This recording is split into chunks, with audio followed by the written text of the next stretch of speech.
അതിർത്തികൾ പുനർനിർണയിക്കുന്നതാണ് സർഗാത്മകത. ഇതാണ് അതിര്, ഇതിലപ്പുറത്തേക്ക് അസാധ്യമാണ് എന്ന് ചിന്തിക്കുന്നിടത്തു നിന്നും ഒരു സംവിധാനം മാറുന്നതിനെയാണ് വിപ്ലവമെന്നോ സർഗാത്മകത എന്നോ നമുക്ക് പറയാൻ കഴിയും. അത് എല്ലാ മേഖലയിലും എല്ലാ കാലത്തും സംഭവിക്കാറുണ്ട്. അത് കായിക മേഖലയിലാണെങ്കിൽ നമുക്ക് വളരെ പ്രകടമാണ്. ഇതിപ്പോൾ റൊണാൾഡിനോയുടെ ഫ്രീ കിക്ക് ആവാം, 2002 ലോകകപ്പിൽ ഇംഗ്ലണ്ടിനെതിരെ അടിച്ച ആ ഫ്രീ കിക്ക് ആവാം, അല്ലെങ്കിൽ വിക്കറ്റ് കീപ്പറുടെ കാലുകൾക്കിടയിലൂടെ സ്വീപ്പ് ചെയ്ത് സച്ചിൻ ടെണ്ടുൽക്കർ അടിക്കുന്ന ബൗണ്ടറി ആവാം. ഇതെല്ലാം ഇത്തരം അതിർത്തികളുടെ പുനർനിർണയം. ഇതാണോ ശരി, ഇതാണ് അതിര് എന്ന് നിശ്ചയിച്ചിരിക്കുന്ന അടുത്തു നിന്നും അത് മാറുകയാണ്. അതിനെ പലപ്പോഴും അതൊരു നാഴികക്കല്ലായി മാറുന്നു, അതൊരു അളവുകോലായി മാറുന്നു. എല്ലാ മേഖലയിലും 10 സെക്കൻഡിൽ താഴെ 100 മീറ്റർ ഓടാൻ കഴിയുമോ എന്ന രീതി മാറിയിട്ട് ലോകത്തെ ഏറ്റവും വേഗത്തിലുള്ള 10-15 സമയമെടുത്തു കഴിഞ്ഞാൽ അതെല്ലാം 10 സെക്കൻഡിൽ താഴെയാണ്. അതിന് പല കാരണങ്ങളുണ്ടാവാം. അപ്പോൾ അതിർത്തികളുടെ ഈ പുനർനിർണയമാണ് യഥാർത്ഥത്തിൽ സർഗാത്മകത എന്ന് പറയുന്നത്. ആ അതിർത്തികൾ പുനർനിർണയിക്കുന്നിടത്ത് വലിയ സാധ്യതകൾ തുറക്കപ്പെടും. ഇന്ത്യൻ ജനാധിപത്യം അത്തരമൊരു അതിർത്തികളുടെ പുനർനിർണയം. ഏറ്റവും പ്രബുദ്ധരായ വോട്ടർമാരെ, ഏറ്റവും വിദ്യാഭ്യാസമുള്ളവരോ സാമ്പത്തികവും സാമൂഹികമായി ഏറ്റവും ഉന്നതമായ നിലയിൽ ജീവിക്കുന്നവരോ ആകേണ്ടതില്ല എന്നുള്ള വലിയൊരു യാഥാർത്ഥ്യം ജനസംഖ്യയുടെ 60% ആളുകൾ നിരക്ഷരായ, അല്ലെങ്കിൽ 30% ആളുകളെങ്കിലും നിരക്ഷരായ, 60% ആളുകളെങ്കിലും ശരാശരിയിൽ താഴെ ജീവിത നിലവാരം നയിക്കുന്ന ഒരു സമൂഹത്തിൽ വലിയ വിപ്ലവാത്മകമായ ഒരു സന്ദേശം ആ സമൂഹം നൽകുക. എക്സിറ്റ് പോളുകൾ പോലെയുള്ള ഏറ്റവും നൂതനമായ സാങ്കേതിക വിദ്യ ഉപയോഗിച്ച് നടത്തുന്ന ഒരു പ്രക്രിയ, അതിലെ രാഷ്ട്രീയവും അതിലെ ആത്മാർത്ഥതയൊക്കെ നമ്മൾ ചോദ്യം ചെയ്താൽ പോലും അതെല്ലാം കവച്ചു വെക്കുന്ന രീതിയിലേക്ക് ജനതയുടെ തീരുമാനങ്ങൾ പോവുകയാണ്. സിനിമകളിലൊക്കെ പറയുന്ന പോലെ ലോകത്തെ ഏറ്റവും സങ്കീർണമായത് മനുഷ്യ മനസ്സാണെന്ന് പറയുന്നത് പോലെ, ഏറ്റവും അപ്രവചനീയമായതും ഏറ്റവും സങ്കീർണമായതും മനുഷ്യ മനസ്സാണെന്ന് പറയുന്നത് പോലെ ഏറ്റവും നിഗൂഢമായ രീതിയിൽ പ്രതികരിക്കുന്ന ഒരു ജനാധിപത്യ സംവിധാനമാണ് ഇന്ത്യയിലേത് എന്നുള്ളത് എല്ലാ അർത്ഥത്തിലും അവിശ്വസനീയമാണ്. അതിനേക്കാളേറെ അഭിനന്ദനാർഹമാണ്. ഈ തെരഞ്ഞെടുപ്പിനെ കുറിച്ച് നമ്മൾ അതിൻ്റെ താത്വികമായ അല്ലെങ്കിൽ അതിൻ്റെ താത്വികാത്മകമായ അവലോകനം എന്ന് പറയാമെങ്കിൽ നമ്മൾ അവലോകനം നടത്തി. ജനവിധിയാണ്, ജനങ്ങളുടെ കയ്യിലാണ് അടിസ്ഥാനപരമായി കടിഞ്ഞാണെന്ന് തെളിയിക്കുന്ന ഒരു ജനവിധിയാണ് വന്നതെന്ന് നമ്മൾ ചർച്ച ചെയ്തു. അങ്ങനെയാണെങ്കിൽ പോലും തുടർച്ചയായ 3-ാം തവണ ഒരു രാഷ്ട്രീയ പ്രസ്ഥാനത്തിന് വിജയം നേടുക കഴിയുക എന്ന് പറയുന്നത് വളരെ അഭിനന്ദനാർഹമായ കാര്യം. അവിടെ നിന്നുകൊണ്ടാണ് നമ്മൾ ഈ തെരഞ്ഞെടുപ്പിലേക്കും ഈ തെരഞ്ഞെടുപ്പ് തുടരുന്ന സാധ്യതകളെക്കുറിച്ചും 6 ഘട്ടങ്ങളായിട്ട് നമ്മൾ ചർച്ച ചെയ്യുന്നത്. 6 ഘട്ടങ്ങളിൽ പ്രധാനപ്പെട്ട രാഷ്ട്രീയ പ്രസ്ഥാനങ്ങളെ സാധ്യതകളെക്കുറിച്ചാണ് നമ്മൾ ചർച്ച ചെയ്തത്. അതോടൊപ്പം ഇനി വരുത്താൻ പോകുന്ന മാറ്റങ്ങളെക്കുറിച്ചും ഈ മാറ്റങ്ങൾ വരുത്തുന്ന വെല്ലുവിളിയെക്കുറിച്ചുമാണ് നമ്മൾ അതിനെക്കുറിച്ചാണ് നമ്മൾ ചർച്ച ചെയ്തത്.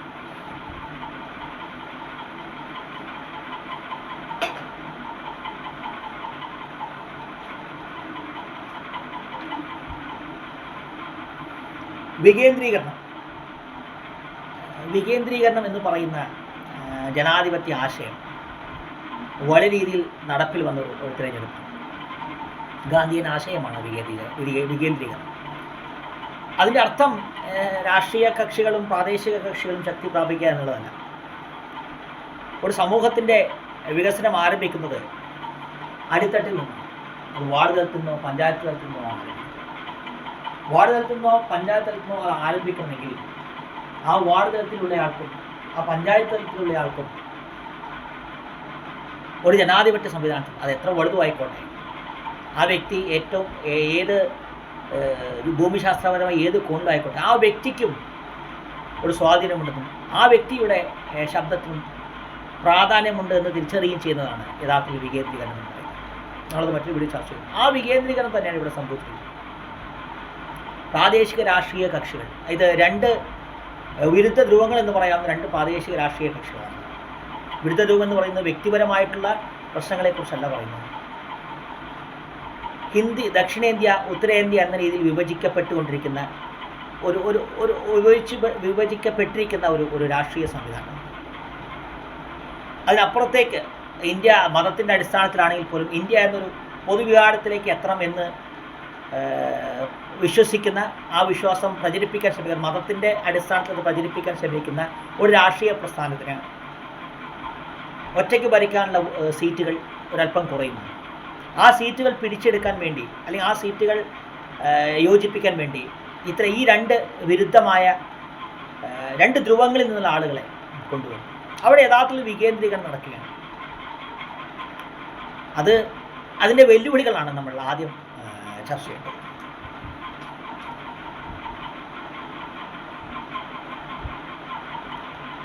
കർഷകനും സ്ത്രീയും ജാതിമത ന്യൂനപക്ഷങ്ങളും കടിഞ്ഞാണിൽ കയറമർത്തിയ ഒരു വിധിയാണ്. നമ്മളത് മറ്റൊരു വീഡിയോ നമ്മൾ ചർച്ച ചെയ്തു. നിതീഷ് കുമാർ പ്രതിനിധീകരിക്കുന്നത് മോഡിക്ക് നഷ്ടപ്പെട്ട 40ഓളം വോട്ടുകൾ, ഏറ്റവും കുറഞ്ഞത് 30ഓളം വോട്ടുകൾ നഷ്ടപ്പെട്ട ഒരു മേഖലയിൽ നിന്നുമാണ് നിതീഷ് കുമാർ വരുന്നത്. കർഷക സമരവും ഗുസ്തിക്കാരുടെ സമരവും നമ്മളത് ചർച്ച ചെയ്തു. കർഷകരും സ്ത്രീകളും ഈ രണ്ട് വോട്ടുകൾ നഷ്ടപ്പെട്ട ഒരു മേഖലയിൽ നിന്നുമാണ് നിതീഷ് കുമാർ വരുന്നത്.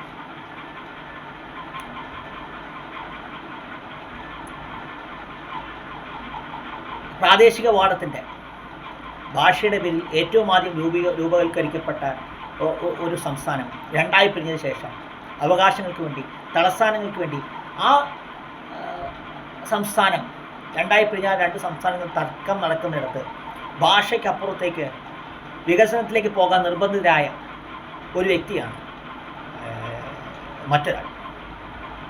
ആ വ്യക്തിയാണ് നിതീഷ് കുമാറിനെ മറുവശത്ത്. അപ്പോൾ നമുക്ക് ബി ജെ പിയിൽ നിന്ന് തന്നെ ഈ ചർച്ച ആരംഭിക്കാം. മോഡിയുടെ വശത്തിരിക്കുന്ന രണ്ടാളുകളെ മാറ്റി ആദ്യം ബി ജെ പിയിൽ നിന്ന് വിജയം നേടിയ കക്ഷിയിൽ നിന്ന് തന്നെ നമുക്ക് ചർച്ച ആരംഭിക്കാം. യഥാർത്ഥത്തിൽ 400, 350 എന്നൊക്കെ പറയുമ്പോഴും 300-ന് മുകളിലേക്ക് വോട്ട് നില ഉയരില്ല എന്നുള്ള വ്യക്തമായ ഉറപ്പ് നരേന്ദ്രമോദിക്ക് ഉണ്ടായിരുന്നു എന്ന് നമുക്ക് മനസ്സിലാക്കാം. അത് ദക്ഷിണേന്ത്യയിലേക്കുള്ള നരേന്ദ്രമോദി ദക്ഷിണേന്ത്യയിലെ പ്രചാരണത്തിന് മോഡി എടുത്ത സമയവും ഊർജവും കണക്കാക്കിയാൽ അത് നമുക്ക് തിരിച്ചറിയാൻ കഴിയും. ഒരുപക്ഷെ 240 എന്നുള്ള വലിയ രീതിയിൽ അവിശ്വസനീയമാണെങ്കിൽ പോലും മോഡി ഉപയോഗിച്ച രീതിയിൽ നിന്ന് വ്യക്തമാണ്. മറാഠയിലെ മറാഠാവാദം, ഉള്ളി കർഷകരുടെ പ്രശ്നം, ഇതെല്ലാം കണക്കിലെടുക്കുമ്പോൾ ഒരു ചെറിയ പ്രതിസന്ധി ഉണ്ടാകാനുള്ള സാധ്യത തിരിച്ചറിയാനുള്ള പ്രായോഗിക ബുദ്ധി നരേന്ദ്രമോദിക്ക് ഉണ്ടായിരുന്നു എന്ന് തന്നെ വേണം നമുക്ക് കരുതാൻ. അതുകൊണ്ട് തന്നെ തീർത്തും അപ്രതീക്ഷിതമായൊരു വിധിയാണ് എന്ന് നരേന്ദ്രമോദി വിമർശകർക്കോ നരേന്ദ്രമോദിയെ വ്യക്തിപരമായി അറിയാത്ത നരേന്ദ്രമോദിയെ കടുത്ത ആരാധകർക്കോ തോന്നുന്നുവെങ്കിൽ അത് തീർച്ചയായും തെറ്റാണെന്ന് നമുക്ക് പറയാൻ കഴിയും. കാരണം 300-അപ്പുറത്തേക്കുള്ള ഒരു വോട്ട് ഒരിക്കലും നരേന്ദ്രമോദി പ്രതീക്ഷിച്ചിരുന്നില്ല എന്നുള്ളത് ഒരു വലിയ സത്യമാണ്. അത് ആ ശൈലിയിൽ നിന്ന് നമുക്ക് വ്യക്തമാക്കാൻ കഴിയും. കാരണം കൊറോണ സമയത്തൊക്കെ കേരളത്തിലെ പ്രത്യേകിച്ച് ദക്ഷിണേന്ത്യ, വിശേഷിച്ച് കേരളം കൊറോണയെ വളരെ മികച്ച രീതിയിൽ നേരിട്ടതിനെ വലിയ രീതിയിൽ വിമർശിച്ച ഒരു പ്രത്യയശാസ്ത്രമാണ് സംഘപരിവാർ പ്രത്യയശാസ്ത്രം. അവിടെയാണ് അവർ സുരേഷ് ഗോപിയുടെ കാര്യത്തിലായാലും അണ്ണാമലയുടെ കാര്യത്തിലായാലും വലിയ സമയവും വലിയ ഊർജ്ജവും ചെലവഴിച്ചു. അതുകൊണ്ട് തന്നെ തീർത്തും അപ്രതീക്ഷിതമായൊരു വിധിയാണെന്നും അതിൻ്റെ പേരിൽ ഒരു വലിയ അരക്ഷിതാവസ്ഥ ബി ജെ പി ഉണ്ടാകുമെന്ന് വിശ്വസിക്കുന്നത് വിഡിത്തരമാണെന്ന് ആദ്യം തന്നെ നമ്മൾ തിരിച്ചറിയുന്നു.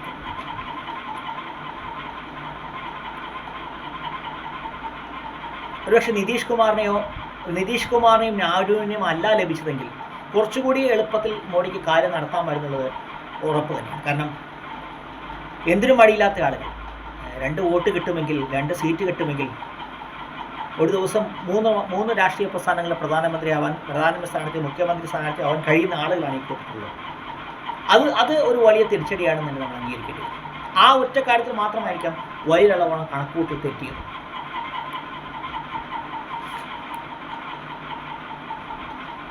അപ്പോൾ ഇതിൽ നിന്നും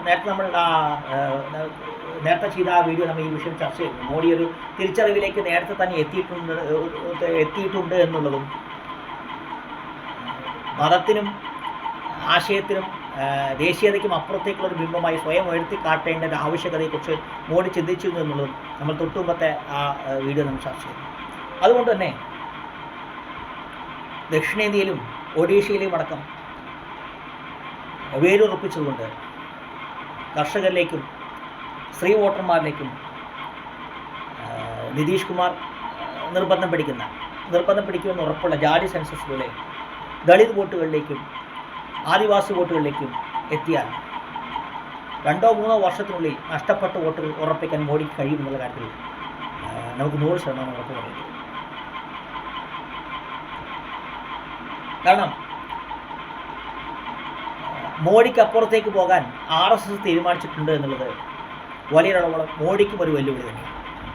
ഒരു വ്യക്തിക്ക് അപ്പുറത്തേക്ക് ഒരു പ്രസ്ഥാനത്തിന് മുകളിലേക്ക് പോകുന്നതിനെ കമ്മ്യൂണിസ്റ്റ് പാർട്ടി ഒഴിച്ച് മറ്റെല്ലാവരും വലിയൊരളവ് അംഗീകരിക്കുമെന്ന് നമുക്ക് വിശ്വസിക്കാൻ കഴിയും. അത്തരമൊരു അപജയം കോൺഗ്രസിന് സംഭവിച്ചതിൻ്റെയാണ് കോൺഗ്രസ് ഈ നിമിഷം അനുഭവിക്കുന്നത്.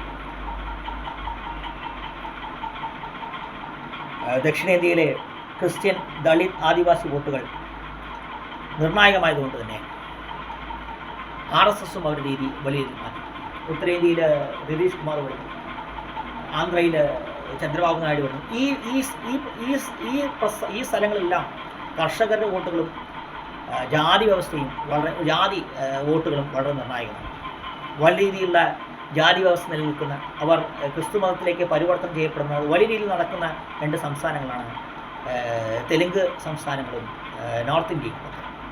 അപ്പോൾ ആ മേഖലകളിൽ പല രീതിയിലുള്ള താലിബാനിസവും സവർക്കറിസവും കൊണ്ട് നടന്നാൽ രക്ഷപ്പെടാൻ കഴിയില്ല എന്ന് മോഡിയും RSSും ഒരേപോലെ തന്നെ തിരിച്ചറിയുന്നു. ഈ ഹനുമാൻ സേനയും ഗോരക്ഷകരുമൊന്നും ഇനി അധികകാലം വെച്ചുകൊണ്ട് നടക്കാൻ പറ്റില്ല എന്ന തിരിച്ചറിവിലേക്ക് RSSും എത്തുന്നത് തന്നെ വേണം നമുക്ക് മനസ്സിലാക്കാൻ. അവിടെയാണ് നമ്മൾ കോൺഗ്രസിലേക്ക് എത്തുന്നത്. കോൺഗ്രസിനും ഇതൊരു വലിയ തിരിച്ചറിവ് തന്നെയാണ്. തുടർച്ചയായി മൂന്ന് തെരഞ്ഞെടുപ്പുകളിൽ പരാജയപ്പെടുമ്പോൾ 3ാമത്തെ തെരഞ്ഞെടുപ്പിൽ പോലും 100 വോട്ടുകൾ കടക്കാൻ കഴിയുന്നില്ല തനിച്ച് എന്നുള്ളത് വലിയൊരു ആശങ്ക തന്നെയാണ്. നമ്മൾ പലവട്ടം അത് ചർച്ച ചെയ്ത് തന്നെയാണ്. ഒരുപക്ഷെ മോഡിയുടെ ജനാധിപത്യ വിരുദ്ധ നടപടികൾ വലിയൊരളവോളം കോൺഗ്രസിനെ സഹായിച്ചിട്ടുണ്ടെന്നുള്ളതും അതിലെ രാഹുൽ ഗാന്ധിയുടെ ഒരു ജനാധിപത്യ മുഖം അതിനെ സഹായിച്ചിട്ടുണ്ട് എന്നുള്ളതും കണക്കിലെടുത്താൽ തന്നെയും ഉത്തർപ്രദേശിലെ ജാതി സമവാക്യങ്ങൾ വ്യക്തമായി അറിയുന്ന മുലായം സിംഗ് യാദവിൻ്റെ പാർട്ടിയുടെ ഒരു തേരോട്ടം തന്നെയാണ് ഈ വിജയത്തിന് വലിയ രീതിയിലുള്ള ചുക്കാൻ പിടിച്ചത്. ദേശീയ തലത്തിലൊരു ബിംബമായി ഈ മുന്നണികൾക്ക് ദേശീയ മുഖം നൽകുന്ന ഒരു ബിംബമായി ഊർജ്ജസ്വലനായി നിന്നു എന്നുള്ളത് രാഹുൽ ഗാന്ധിയുടെ മികവായിട്ട് അംഗീകരിക്കുമ്പോൾ പോലും BJPക്ക് പ്രധാന വോട്ടുകൾ നഷ്ടപ്പെട്ട മേഖലയിൽ BJPയുടെ സവർണ രാഷ്ട്രീയവും കർഷക വിരുദ്ധ രാഷ്ട്രീയവും ഗുസ്തിക്കാരോട് ചെയ്ത പാപവും അല്ലെങ്കിൽ തിന്മയും എല്ലാം വലിയ അളവോളം വളരെ ബുദ്ധിപൂർവ്വം സമാജ്വാദി പാർട്ടി ഉപയോഗിച്ചിട്ടുണ്ട്, ജനങ്ങൾക്കിടയിൽ എത്തിച്ചിട്ടുണ്ട്. പലപ്പോഴും സംവരണവുമായി ബന്ധപ്പെട്ട കാര്യങ്ങളായാലും ഭരണഘടനയുമായി ബന്ധപ്പെട്ട കാര്യങ്ങളായാലും BJP നേതാക്കന്മാരുടെ പ്രധാനമന്ത്രി അടക്കമുള്ള പല പ്രസ്താവനകളെയും രാഷ്ട്രീയമായി വോട്ടായി മാറ്റാൻ സമാജ്വാദി പാർട്ടിക്ക് വലിയ രീതിയിൽ കഴിഞ്ഞിട്ടുണ്ട്. ദളിതർക്കും ആദിവാസികൾക്കും അവസരം നഷ്ടപ്പെടുമെന്നും ഉള്ള കാര്യങ്ങളൊക്കെ ആ രീതിയിലുള്ള പ്രചാരണം വളരെ ശക്തമായിട്ട് മുലായം സിംഗ് യാദവിൻ്റെ പാർട്ടിക്ക് ഉപയോഗിക്കാൻ കഴിഞ്ഞു, അഖിലേഷ് യാദവിന് ഉപയോഗിക്കാൻ കഴിഞ്ഞിട്ടുണ്ട്. തങ്ങളുടെ അടിസ്ഥാന ഒരു വോട്ട് കേരളത്തിലെ കമ്മ്യൂണിസ്റ്റ് പാർട്ടിക്ക് സമാനമായ ദളിത് മുസ്ലിം വോട്ടുകൾക്ക് അപ്പുറത്തേക്ക് സ്ഥാനാർത്ഥികൾ നിർത്തിക്കൊണ്ട് തന്നെയാണ്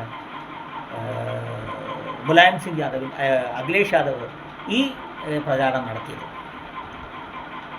നമ്മൾ കെജ്രിവാളിൻ്റെ പറഞ്ഞ പോലെ കെജ്രിവാളിൻ്റെ ലഭിക്കുന്ന വോട്ടുകൾ BJPയുടെ വോട്ടുകൾ തന്നെയാണ്.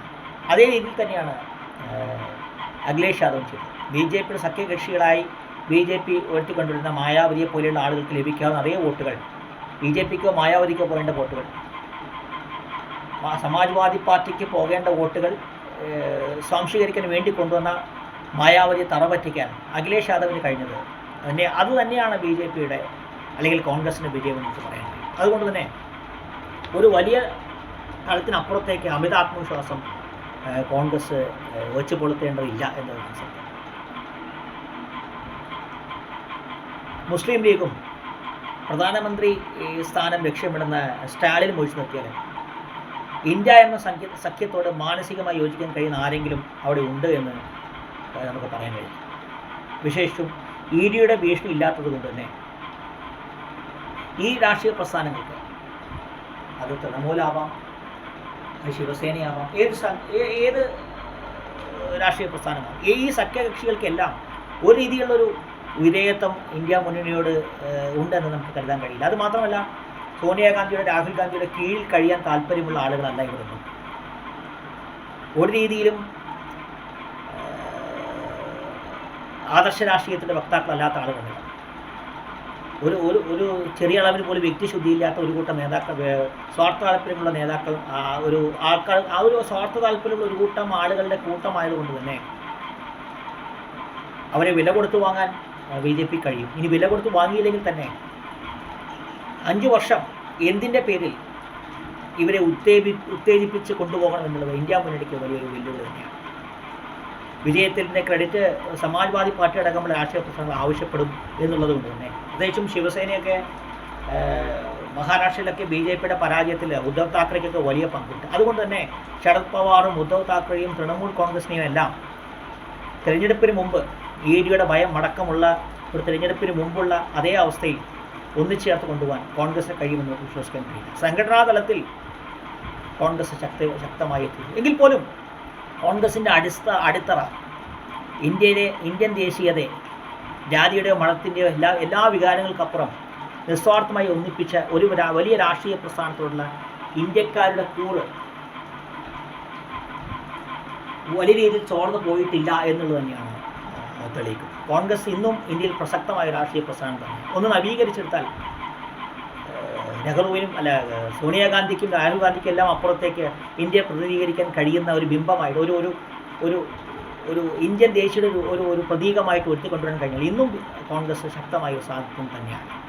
ഈ തെരഞ്ഞെടുപ്പ് അത് തന്നെ തെളിയിക്കുന്നത്, കോൺഗ്രസ് ലഭിച്ച വോട്ടുകൾ അത് തെളിയിക്കും. എങ്കിൽ പോലും സഖ്യകക്ഷികളെ ഉപയോഗിച്ചുകൊണ്ട്, സഖ്യകക്ഷികളെ വിശ്വസിച്ചുകൊണ്ടുള്ള രാഷ്ട്രീയം എത്ര കാലം തുടരാൻ കഴിയുമെന്നുള്ളത് കോൺഗ്രസ് ചിന്തിച്ചിരിക്കും.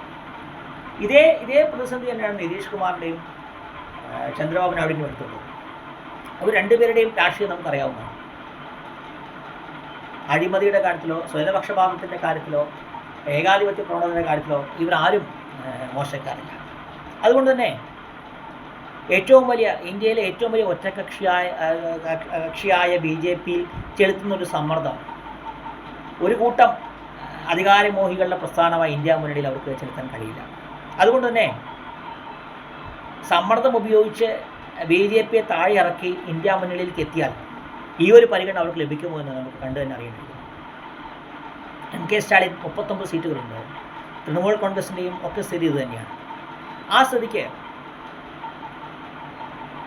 ഇന്ത്യ മുന്നണിക്ക് പൂർണ്ണമായും അവർ സ്വന്തമാക്കാൻ കഴിയും എന്നുള്ളത് നമുക്ക് വിശ്വസിക്കാൻ കഴിയും. ഇന്ന് ഈ രീതിയിൽ ബി ജെ പിയിൽ ചെലുത്തുന്ന, എൻ ഡി എ മുന്നണിയിൽ ചെലുത്തുന്ന ആ സമ്മർദ്ദം ഇന്ത്യ മുന്നിൽ അവർക്ക് ചെലുത്താൻ കഴിയില്ല എന്നുള്ളത് 100% ഉറപ്പുള്ള കാര്യം. അതുകൊണ്ട് തന്നെ പൂർണ്ണമായും ഇന്ത്യ മുന്നണി അല്ലെങ്കിൽ എൻ ഡി എയെ തകർത്തെറിയാം എന്നുള്ളൊരു ചിന്ത കോൺഗ്രസ് വെച്ച് കൊടുക്കുന്നത് അപകടകരമാണ്. അപ്പോൾ ഒരു സർഗാത്മക പ്രതിപക്ഷമായി നിന്നുകൊണ്ട് ഇന്ത്യൻ സമൂഹത്തിൽ വേരുറപ്പിക്കേണ്ട അവസരമായിട്ട് കോൺഗ്രസിനെ കാണേണ്ടിയിരിക്കുന്നു.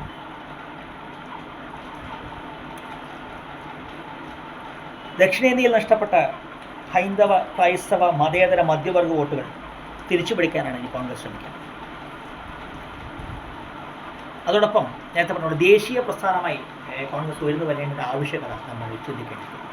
പ്രത്യേകിച്ചും ഖലിസ്ഥാൻവാദികൾക്ക് ഇന്ത്യയിൽ തെരഞ്ഞെടുപ്പ് ജയിക്കാൻ കഴിഞ്ഞിരിക്കുന്നു. ഇന്ത്യയിൽ സിക്കിമിലും തെലങ്കാനയിലും എല്ലാം ഉള്ളത് പ്രാദേശികവാദങ്ങൾ തന്നെ. സിക്കിമിലെയും തെലങ്കാനയിലും പ്രാദേശികവാദത്തെ വേണമെങ്കിൽ ഇത്രത്തോളം അപകടകരമാണെന്ന് പറയാൻ കഴിയില്ല ഖലിസ്ഥാൻവാദത്തിന്. അപ്പോൾ എങ്കിൽ പോലും പ്രാദേശികവാദം അതിൻ്റേതായ ശക്തി പ്രകടിപ്പിക്കുന്നുണ്ട്. പ്രത്യേകിച്ചും ദേശീയ രാഷ്ട്രീയത്തിൽ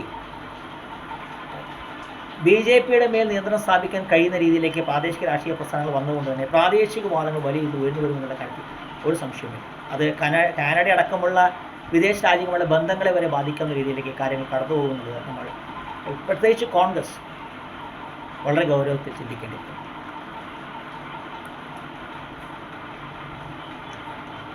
അപ്പോഴും പ്രതിസന്ധികൾ ബാക്കിയുണ്ട്.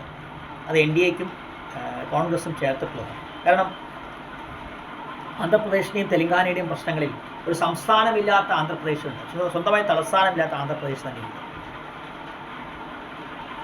പുതിയ 2 സംസ്ഥാനങ്ങളായി വിഭജിക്കപ്പെട്ട ശേഷം ആന്ധ്രാപ്രദേശിനാണ് കൂടുതൽ നഷ്ടങ്ങൾ സംഭവിച്ചത് എന്നുള്ളൊരു ധാരണ, അല്ലെങ്കിൽ ഒരു യാഥാർത്ഥ്യം, വലിയ യാഥാർത്ഥ്യം എന്ന് പറയാവുന്ന യാഥാർത്ഥ്യം നമ്മുടെ മുന്നിലുണ്ട്. അതുകൊണ്ട് തന്നെ ആന്ധ്രാപ്രദേശിലേക്ക്, പ്രത്യേകിച്ചും ഇന്ത്യയിലെ IT വിപ്ലവത്തിൻ്റെ പുതിയ സഹസ്രാബ്ദത്തിലെ IT വിപ്ലവത്തിൻ്റെ വക്താക്കളിൽ ഒരാളായി അറിയപ്പെടുന്ന ചന്ദ്രബാബു നായിഡു ബാംഗ്ലൂരിലെ ജലദൗർബല്യം അടക്കമുള്ള പ്രതിസന്ധി നിലനിൽക്കെ വലിയ രീതിയിൽ ഒരു 10 വർഷത്തേക്കെങ്കിലും, ഏറ്റവും കുറഞ്ഞ ഒരു 10 വർഷത്തേക്കെങ്കിലും TDPക്ക് ആന്ധ്രാപ്രദേശിൽ അധികാരത്തിൽ തുടരാൻ കഴിയുന്ന രീതിയിൽ, അല്ലെങ്കിൽ തെലുങ്കാനയിലേക്ക് വരെ അധികാരം മാറ്റാൻ കഴിയുന്ന രീതിയിൽ തെലുങ്ക് വികാരം ഉയർത്തുകയോ, ബാംഗ്ലൂരിലെ IT ഒരു സിലിക്കൺ വാലി ബാംഗ്ലൂരിൽ നിന്ന് ഹൈദരാബാദിലേക്ക് മാറ്റുകയോ ചെയ്യില്ല എന്ന് നമുക്ക് പറയാൻ കഴിയും. അങ്ങനെ സംഭവിക്കുകയാണെങ്കിൽ IT ഹബ്ബായ ആന്ധ്രാപ്രദേശ് ഉയർന്നു വരികയാണെങ്കിൽ ദക്ഷിണേന്ത്യയിലെ കോൺഗ്രസിൻ്റെ വോട്ടുകൾ എങ്ങനെ ബാധിക്കുമെന്ന് അറിയേണ്ടത്. കോൺഗ്രസിൻ്റെയും BJPയുടെയും വോട്ടുകൾ ഒരുപോലെ ബാധിക്കുമെങ്കിൽ പോലും ദക്ഷിണേന്ത്യയിൽ BJPയേക്കാൾ വലിയ ശക്തി ആയതുകൊണ്ട് തന്നെ കോൺഗ്രസിനെ ആയിരിക്കാം ഒരുപക്ഷെ അത് കൂടുതൽ ബാധിക്കാം. ഈ ഘടകങ്ങളെല്ലാം കോൺഗ്രസ് വിശകലനം ചെയ്യേണ്ടിയിരിക്കുന്നു. ദേശീയ പാർട്ടിയായി ഉയർന്നു വരേണ്ട ആവശ്യകതയെക്കുറിച്ചും കോൺഗ്രസ് തിരിച്ചറിയേണ്ടിയിരിക്കുന്നു. ഒരു മൂഢസ്വർഗത്തിലിരിക്കാതെ.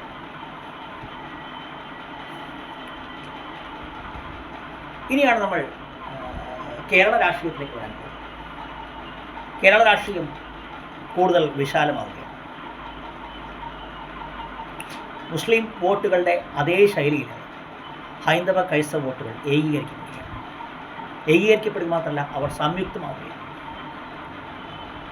തൃശ്ശൂരിലെയും തിരുവനന്തപുരത്തിലെയും സ്ഥാനാർത്ഥികളുടെ വ്യക്തിപ്രഭാവം മാറ്റി നിർത്തിയാൽ തന്നെയും കേരളത്തിലെ വിവിധ മണ്ഡലങ്ങളിൽ, ആലപ്പുഴയും ആറ്റിങ്ങൽ അടക്കമുള്ള മണ്ഡലങ്ങൾ, അവിടുത്തെ എല്ലാം സ്ഥാനാർത്ഥികൾ മികച്ചവരാണെങ്കിൽ പോലും, മികച്ച സ്ഥാനാർത്ഥികൾ അല്ലാത്ത മണ്ഡലങ്ങളിൽ പോലും വലിയ രീതിയിലുള്ള വോട്ട് വളർച്ച BJPക്ക് ഉണ്ടായിട്ടുണ്ട് എന്നുള്ളത് കേരള രാഷ്ട്രീയം മാറുന്നതിൻ്റെ സൂചനയാണ്. രാഷ്ട്രീയ സമവാക്യത്തെക്കാൾ മതസമവാക്യങ്ങൾ മാറുകയാണ്. ഏത് മതത്തിൽപ്പെട്ടവർ ആർക്ക് വോട്ടിടണം എന്നുള്ളതിന് ഒരു ഏകീകൃത സ്വഭാവം കൈവിടുന്ന വളരെ ദുഃഖകരമായ അവസ്ഥ എന്ന് പറയാൻ കഴിയും. ആ അവസ്ഥയിലേക്ക് കാര്യങ്ങൾ എത്തുകയാണ്.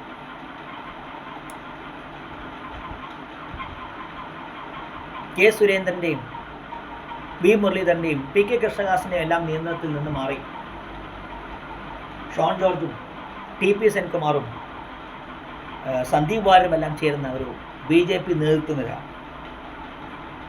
അത് NSSൻ്റെയും SNDPയുടെയും കേരള കോൺഗ്രസിൻ്റെയും എല്ലാം വോട്ടുകൾ ചോർത്തിയെടുക്കുകയും അതെല്ലാം അപ്രസക്തമാക്കുകയും ചെയ്യും. ഈ സമവാക്യങ്ങളെല്ലാം ഉൾക്കൊള്ളാൻ കഴിയുന്ന രീതിയിലേക്കാണ് BJP മാറുന്നത്. കോൺഗ്രസിൻ്റെ വോട്ടുകളായ ക്രിസ്ത്യൻ മധ്യവർഗ അല്ലെങ്കിൽ അപ്പർ കാസ്റ്റ് ഹിന്ദു വോട്ടുകൾ, കമ്മ്യൂണിസ്റ്റ് പാർട്ടിയുടെ വോട്ട് ബേസായ ഈഴവ വോട്ടുകൾ, അല്ലെങ്കിൽ താഴ്ന്ന ജാതിയിൽപ്പെട്ട ഹിന്ദുക്കൾ എന്ന് പറയാവുന്ന ആളുകളുടെ വോട്ടുകൾ, താഴ്ന്ന ജാതിയിൽപ്പെട്ട ഹിന്ദു, ഈ 2 വോട്ടുകളിലേക്കും BJP നടത്തിയ കടന്നുകയറ്റം നമുക്ക് കാണാൻ കഴിയും. അപ്പോൾ അത് വലിയ അളവോളം കേരളത്തിലെ രാഷ്ട്രീയ സമവാക്യങ്ങൾ വലിയ മാറ്റം പറ്റും. അത് കേരളത്തിലെ സ്ഥാനാർത്ഥി നിർണ്ണയങ്ങളിലടക്കം വലിയ സമ്മർദ്ദം ചെലുത്താൻ നമുക്കിപ്പോൾ പത്തനംതിട്ടയിൽ നമുക്ക് കാണാൻ കഴിയും. എല്ലാ മണ്ഡലങ്ങളും ഏകദേശം ഒരേ മതിൽപ്പെട്ട ആളുകളേക്കാണ് സ്ഥാനാർത്ഥി നിർത്തിയിരിക്കുന്നത്. അത് വലിയ അളവോളം കമ്മ്യൂണിസ്റ്റ് പാർട്ടിയുടെ ഇതിൻ്റെ തിരിച്ചടി ഇത്ര കാലം അനുഭവിച്ചത് കോൺഗ്രസ് ആണ്, ഇനി അത് കമ്മ്യൂണിസ്റ്റ് പാർട്ടി അനുഭവിക്കുന്നത്. കാരണം ദേശീയ തലത്തിൽ തങ്ങൾക്കൊരു വെല്ലുവിളിയ അല്ല എന്നുള്ളത് കൊണ്ടും കമ്മ്യൂണിസ്റ്റ് പാർട്ടിയെ പുറത്താക്കിയാൽ കോൺഗ്രസിന് ദേശീയ തലത്തിൽ കൂടുതൽ സീറ്റുകൾ ലഭിക്കുമെന്നുള്ളത് കൊണ്ട് മാത്രമാണ് പിണറായി വിജയനെയൊക്കെ BJP തൊടാതെ വെച്ചത്. നമുക്ക് അഴിമതി കേസുകളുടെ കാര്യം അറിയാം. ആ സാഹചര്യം എന്തായാലും മാറാൻ പോവുകയാണ്. കാരണം ഇനി BJP കമ്മ്യൂണിസ്റ്റ് പാർട്ടിയുടെ വോട്ടുകൾ അവർക്ക് നേരിട്ട് കടന്നു കയറേണ്ടത് അവരുടെ ആവശ്യമായി വരികയാണ്. ദക്ഷിണേന്ത്യയിലേക്ക് കടന്നു കയറാൻ കഴിയുമെന്ന് സ്വയം തെളിയിച്ച മദനിയിൽ തുടങ്ങി ഹമാസിലെത്തി നിൽക്കുന്ന CPM-ന് മുന്നിൽ ഇനി വഴികളില്ല. വഴിയുള്ളത് കോൺഗ്രസ്സാണ്. ദക്ഷിണേന്ത്യയുടെ അതിർത്തി കടന്നാൽ കാവ്യവും രുദ്രാക്ഷവുമെല്ലാം അണിയുന്ന രാഹുൽ ഗാന്ധി ആ രീതി മാറ്റി ഹിന്ദുവിൻ്റെയും ക്രിസ്ത്യാനിയുടെയും നിഷ്പക്ഷൻ്റെയും നിരീശ്വരവാദിയുടേതുമാണ് കോൺഗ്രസ് എന്ന്, അല്ലെങ്കിൽ താൻ എന്ന് തെളിയിക്കാൻ മലയാളി അങ്ങനെ തെളിയിക്കാൻ രാഹുൽ ഗാന്ധി ശ്രമിക്കേണ്ടിയിരുന്നു. പലപ്പോഴും വയനാട് എന്നുള്ള ഒരു മണ്ഡലം തന്നെ അത് BJPയുടെ ക്യാമ്പയിൻ മാറ്റി നിർത്തിയാൽ, മുസ്ലിം ലീഗിൻ്റെ അല്ലെങ്കിൽ പാകിസ്ഥാൻ്റെ കൊടി എന്നുള്ള വിമർശനം മാറ്റി നിർത്തിയാൽ തന്നെ മുസ്ലിം ഭൂരിപക്ഷമുള്ള ഒരു പ്രദേശത്ത്, അല്ലെങ്കിൽ മുസ്ലിം ലീഗ് നിയന്ത്രണമുള്ള പ്രദേശത്ത് നിന്ന് മാത്രം ജയിക്കുന്ന ഒരു നേതാവ് എന്നുള്ള പ്രതിച്ഛായ രാഹുൽ ഗാന്ധി മാറ്റിക്കൊണ്ടിരിക്കുന്നതാണ് ഏറ്റവും പ്രധാനപ്പെട്ട മണിപ്പൂർ. കാരണം മണിപ്പൂരും കർഷക സമരവും യമുനയിൽ ഗുസ്തിക്കാർ വലിച്ചെറിഞ്ഞ മെഡലുകളുമെല്ലാം ശ്രീരാമൻ കൊണ്ടുപോയി എന്ന് മോഡി തിരിച്ചറിഞ്ഞിട്ടുണ്ട്. ആ സീറ്റുകൾ ഉണ്ടായിരുന്നെങ്കിൽ ചന്ദ്രബാബു നായിഡുവിൻ്റെയോ നിതീഷ് കുമാറിൻ്റെയോ മുന്നിൽ തലകുണിച്ച് നിൽക്കേണ്ടി വരില്ലായിരുന്നു എന്നുള്ള തിരിച്ചറിവ് നരേന്ദ്രമോദിക്ക് ഉണ്ടായിട്ടുണ്ട്, RSSനും ഉണ്ടായിട്ടുണ്ട്. SP-യുടെയും ക്രൈസ്തവ സഭകളുടെയും വോട്ട് തീർച്ചയായും RSS എടുത്തിരിക്കും. ആ തിരിച്ചറിവിലേക്ക് അവർ എത്തിയിട്ടുണ്ട്. നഷ്ടപ്പെട്ട വോട്ടുകളെക്കുറിച്ച് അവർക്ക് വ്യക്തമായ ബോധ്യമുണ്ട്. അതുകൊണ്ട് തന്നെ ദക്ഷിണേന്ത്യ ഇനി കോൺഗ്രസിന് നിർണായകമാണ്. ആം ആദ്മി പാർട്ടി മുതൽ 2020 വരെയുള്ള രാഷ്ട്രീയ പ്രസ്ഥാനങ്ങൾക്ക് ഇതൊരു തിരിച്ചറിവാണ്. കേരളം എന്ന പ്രദേശത്ത് 2020ക്കും കോൺഗ്രസും അടക്കമുള്ള പ്രസ്ഥാനത്തിൽ തങ്ങളുടെ സാന്നിധ്യം തിരിച്ചറിയേണ്ടിയിരിക്കുന്നു. ഏകീകൃതമായ ഒരു രീതിയിൽ രാഷ്ട്രീയ പ്രസ്ഥാനങ്ങൾക്ക് വോട്ട് ചെയ്യുന്ന രീതിയിലേക്ക് എല്ലാ മതവിഭാഗങ്ങളും മാറിയിരിക്കുന്നു എന്നുള്ളത് വളരെ ഗൗരവത്തോടെ കോൺഗ്രസ് തിരിച്ചറിയുന്നത്. അവിടെയാണ് മോഡിയുടെ ശൈലി മാറ്റം തിരിച്ചറിയുന്നത്. അത് ആ വീഡിയോ തൊട്ട് മുമ്പത്തെ വീഡിയോ നമ്മൾ ചർച്ച ചെയ്തു. എങ്ങനെ മോഡി തൻ്റെ ശൈലി മാറ്റി എന്നുള്ളതാണ് തിരിച്ചറിയുന്നത്. കാരണം എല്ലാവരെയും ഉൾക്കൊള്ളുന്ന രാഷ്ട്രീയ പ്രസ്ഥാനമായി മാറേണ്ടത് ആവശ്യകത തിരിച്ചറിഞ്ഞ മോഡിയെ നമുക്ക് മോഡിയുടെ ചലനങ്ങളും രൂപങ്ങളും നമുക്ക് കാണാൻ കഴിയും. തീവ്ര ദേശീയതയും ഹൈന്ദവതയും ഉപേക്ഷിച്ച് കൊണ്ടുപോകേണ്ട ആവശ്യകത മോഡി തിരിച്ചറിഞ്ഞിരിക്കുന്നു എന്നുള്ളത് കോൺഗ്രസ് ആണ് ആദ്യം തിരിച്ചറിയുന്നത്. കേരളം അതിൻ്റെ ആദ്യത്തെ പരീക്ഷണശാലയാണ്. കാരണം നിയമസഭാ തെരഞ്ഞെടുപ്പ് കുറച്ച് മാസങ്ങൾക്കുള്ളിൽ നടക്കാൻ പോവുകയാണ്. മുസ്ലിം വോട്ടുകൾ സ്ഥിരമായി എവിടെ നിൽക്കുമെന്ന് ഉറപ്പിക്കാൻ പോകുന്ന ഒരു തെരഞ്ഞെടുപ്പാണ്. മോഡിയെ തോൽപ്പിക്കാൻ വേണ്ടി മാത്രം നൽകിയതല്ല ജൂൺ 4 കോൺഗ്രസിന് അല്ലെങ്കിൽ UDFന് ലഭിച്ച മുസ്ലിം വോട്ടുകൾ എന്നാണ് നിയമസഭാ തെരഞ്ഞെടുപ്പ് തെളിയുന്നതെങ്കിൽ ഏറെക്കുറെ കമ്മ്യൂണിസ്റ്റ് പാർട്ടിയുടെ അവസാനമാണ് എന്നുള്ളത് ഉറപ്പിക്കേണ്ടിയിരിക്കും. കേരള രാഷ്ട്രീയം അതോടെ മാറി മറിയാൻ പോകുക. കാരണം പ്രഖ്യാപിത നയങ്ങളിൽ നിന്ന് പിന്മാറാൻ മോഡി നിർബന്ധനായിരിക്കും. അതിനൊരു താത്വിക തലം കൊണ്ടുവന്നത് തന്നെയാണ്. വലിയൊരളവ് നിർബന്ധനാക്കപ്പെട്ടത് തന്നെയാണ്. അത് കർഷക സമരത്തിന് ശേഷം തന്നെ മോഡി തിരിച്ചറിഞ്ഞിട്ടുണ്ടെന്ന് തന്നെ വേണം കരുതാൻ. മോഡിക്ക് നഷ്ടപ്പെട്ട സ്വന്തം മണ്ഡലത്തിൽ മോഡിക്ക് വ്യക്തിപരമായി നഷ്ടപ്പെട്ട വോട്ടുകളായാലും ഉത്തർപ്രദേശിൽ സംഭവിച്ചതായാലും രാമാനുഷിക പരിവേഷം ഉപയോഗിച്ചുകൊണ്ട് ഏത് തെറ്റിനെയും ന്യായീകരിക്കാൻ കഴിയില്ല എന്ന തിരിച്ചറിവിലേക്ക് വളരെ പ്രായോഗികവാദിയായ മോഡി എത്തിയിട്ടുണ്ടെന്നുള്ളത് കോൺഗ്രസ് തിരിച്ചറിയേണ്ടത്. ദക്ഷിണേന്ത്യക്ക് മോഡി നൽകുന്ന പ്രാധാന്യം അതിന് തെളിവാണ്. അപ്പോൾ അവിടെയാണ് നമ്മൾ നാലാമത്തെ ഘട്ടത്തിലേക്ക് കടക്കുന്നത്. ഇന്ത്യൻ BJP, കോൺഗ്രസ്, കേരള രാഷ്ട്രീയം. നാലാമത്തേത് മോഡിയുടെ നയങ്ങളുമായി ബന്ധപ്പെട്ടതാണ്. അഗ്നിവീറിന് വേണ്ടിയല്ലാതെ CAയിൽ അഗ്നിവീർ ഇല്ലാതെയാവേണ്ടതും CAയിൽ മതം ഒഴിവാവേണ്ടതും സെൻസസും ജാതി സെൻസസും നടത്തേണ്ടതും ഒരാവശ്യമാണ് എന്നതുപോലെ തന്നെയാണ് UCCയും യൂണിയൻ സിവിൽ കോഡും PFI നിരോധനവും സംബന്ധിച്ച കോൺഗ്രസിൻ്റെ നയം. ഇത് കേരള രാഷ്ട്രീയത്തിൽ വളരെ നിർണായകമാണ്. ഈ 3 മാസത്തിനുള്ളിൽ ഈ ഒരു കാര്യത്തിൽ വ്യക്തമായ ഒരു തീരുമാനം എടുക്കാൻ നരേന്ദ്രമോദി നിർബന്ധനാവും, അല്ലെങ്കിൽ നരേന്ദ്രമോദി നിർബന്ധനാവും എന്നതിനേക്കാൾ ഉപരി കോൺഗ്രസ് നിർബന്ധിതാവും എന്നുള്ളത് വളരെ പ്രധാനപ്പെട്ട കാര്യം. കാരണം നിയമസഭാ തെരഞ്ഞെടുപ്പുകളിൽ തങ്ങൾക്ക് ലഭിച്ച വോട്ടുകൾ നിലനിർത്തേണ്ടത് ഇപ്പോൾ കോൺഗ്രസിൻ്റെ ആവശ്യമായി വന്നിരിക്കും. മറ്റ് സഖ്യകക്ഷികളെ എല്ലാം മാറ്റി നിർത്തിയാൽ കോൺഗ്രസിൻ്റെ ആവശ്യമായിട്ട് വന്നിരിക്കുക. മോഡിയുടെ ജനാധിപത്യ വിരുദ്ധ നയങ്ങൾക്ക് നൽകിയ ആ വോട്ടുകൾ മാത്രമാണതെന്നും കോൺഗ്രസ് ലഭിച്ച വോട്ടുകളല്ല എന്നുള്ളതും തെളിയിക്കേണ്ടത് കോൺഗ്രസ് ഉത്തരവാദിത്തം. അതുമായി ബന്ധപ്പെട്ട ഏറ്റവും പ്രധാനപ്പെട്ട വിഷയങ്ങളാണ് ഈ പറയുന്ന UCCയും പോപ്പുലർ ഫ്രണ്ടിൻ്റെ അഗ്നിവീറും നേരത്തെ പറഞ്ഞ അഗ്നിവീറും CAയിൽ മതം ചേർക്കേണ്ടതും ഒഴിവാക്കപ്പെടേണ്ടതും. അതേപോലെ തന്നെയാണ് UCCയും യൂണിയൻ സിവിൽ കോഡും പോപ്പുലർ ഫ്രണ്ട് നിരോധനവും നടപ്പിലാക്കപ്പെടേണ്ടത്. അത് കേരളത്തിൽ ഇപ്പോൾ അത് 80-20% സംവരണത്തിൻ്റെ കാര്യം ധരിക്കാം. അത് ഒരു രാഷ്ട്രീയ പ്രഖ്യാപനത്തിന് വേണ്ടി നമുക്ക് ഒതുക്കാൻ കഴിയും വലിയ അളവ്. കാരണം അത് പ്രത്യേകിച്ചും ആ ഒരു ആവശ്യത്തിന് BJPയും സമ്മർദ്ദം ചെലുത്താൻ പോകുന്ന നിലയ്ക്ക് അതും വലിയൊരു കീറാമത്ത് തന്നെയാണ്. അത് പക്ഷേ കോൺഗ്രസിനേക്കാൾ കൂടുതൽ അത് സമ്മർദ്ദം സൃഷ്ടിക്കാൻ പോകുന്നത് കമ്മ്യൂണിസ്റ്റ് പാർട്ടി. കാരണം കമ്മ്യൂണിസ്റ്റ് പാർട്ടിയുടെ പ്രധാനപ്പെട്ട വോട്ട് ബേസ് എന്ന് പറയുന്നത് ഈഴവ വോട്ടുകൾ കൂടി നഷ്ടപ്പെട്ടതോടെ മുസ്ലിം വോട്ടുകൾ മാത്രമായി മാറുകയാണ്. ആ വിഷയത്തിൽ മുസ്ലിം വോട്ടുകൾക്ക് അനുകൂലമായ നിലപാടെടുത്തു കഴിഞ്ഞാൽ ഒരിക്കൽ തിരിച്ചു വരാൻ പറ്റാത്ത വിധം ക്രൈസ്തവ ഹൈന്ദവ വോട്ടുകൾ കമ്മ്യൂണിസ്റ്റ് പാർട്ടി നഷ്ടപ്പെടും. കാരണം BJPയോടുള്ള ഒരു പ്രതിഷേധത്തിൻ്റെ പേരിലെങ്കിലും കോൺഗ്രസിലെ ലീഗിൽ ലഭിക്കുന്ന അമിത പ്രാധാന്യത്തോടുള്ള പ്രതിഷേധത്തിൻ്റെ പേരിലെങ്കിലും നിയമസഭാ തെരഞ്ഞെടുപ്പിലെങ്കിലും കമ്മ്യൂണിസ്റ്റ് പാർട്ടിക്ക് വേണ്ടി വോട്ട് ചെയ്യുന്ന ഒരു പറ്റം ക്രിസ്ത്യൻ വോട്ടുകളുണ്ട്, ലഭിക്കുന്ന ഒരു പറ്റം ക്രിസ്ത്യൻ വോട്ടുകൾ. ആ വോട്ടുകൾ കൂടി നഷ്ടപ്പെടും. കാരണം ക്രിസ്ത്യൻ സമൂഹത്തിനെ തഴഞ്ഞുകൊണ്ട് ഇനി മുന്നോട്ട് പോകാൻ കഴിയില്ല എന്നുള്ള രീതിയിലേക്ക് BJP എത്തിയിട്ടുണ്ട്. പ്രത്യേകിച്ചും തൃശ്ശൂരിൽ നിന്ന് സുരേഷ് ഗോപി ജയിച്ചതോടുകൂടി അത് വലിയ രീതിയിൽ വെളിവായി. അതുകൊണ്ട് തന്നെ 80-20 വോട്ട് ശതമാനവുമായി ബന്ധപ്പെട്ടൊരു വിഷയം കേരളത്തിൽ BJP ഉയർത്തുകയാണെങ്കിൽ അത് വലിയൊരളവോളം അതിനെ കമ്മ്യൂണിസ്റ്റ് പാർട്ടിക്കാണ് കൂടുതൽ പ്രശ്നമെങ്കിലും അതിനെ കോൺഗ്രസ്സാണ് ഏറ്റവും ആദ്യം പ്രതിരോധിക്കേണ്ടതും വ്യക്തമായ നിലപാടുകൾ. അതാണ് നമ്മൾ കേരള രാഷ്ട്രീയത്തിൻ്റെ 4ാമത്തെ ഘട്ടം. നമ്മൾ ഈ വിഷയത്തിൻ്റെ 4ാമത്തെ ഘട്ടത്തിൽ ആദ്യത്തെ ഘട്ടം നമ്മൾ BJPയെക്കുറിച്ചും കോൺഗ്രസിനെക്കുറിച്ചും ചർച്ച ചെയ്തു. 3ാമത്തെ വിഷയത്തിലാണ് നമ്മൾ കേരള രാഷ്ട്രീയത്തേക്ക് വന്നത്. 4ാമത്തെ ഘട്ടത്തിൽ കേരള രാഷ്ട്രീയത്തെ നിർണായക വിഷയങ്ങളിൽ എടുക്കേണ്ട നിലപാടുകളും ആ നിലപാടുകൾ വരുത്താൻ പോകുന്ന മതസാമൂഹിക സമവാക്യങ്ങളും നമ്മൾ പറയുന്നു. UCCയും മുത്തലാഖും സാമൂഹിക സുരക്ഷയുമായും ഭരണഘടനാ മൂല്യങ്ങളുമായും സ്ത്രീപക്ഷ സാമൂഹിക വ്യവസ്ഥയുമായും ചേർന്ന് നിൽക്കുന്നതാണ്. ഇതിൻ്റെ എല്ലാത്തിൻ്റെയും സ്ത്രീ സുരക്ഷയുടെയും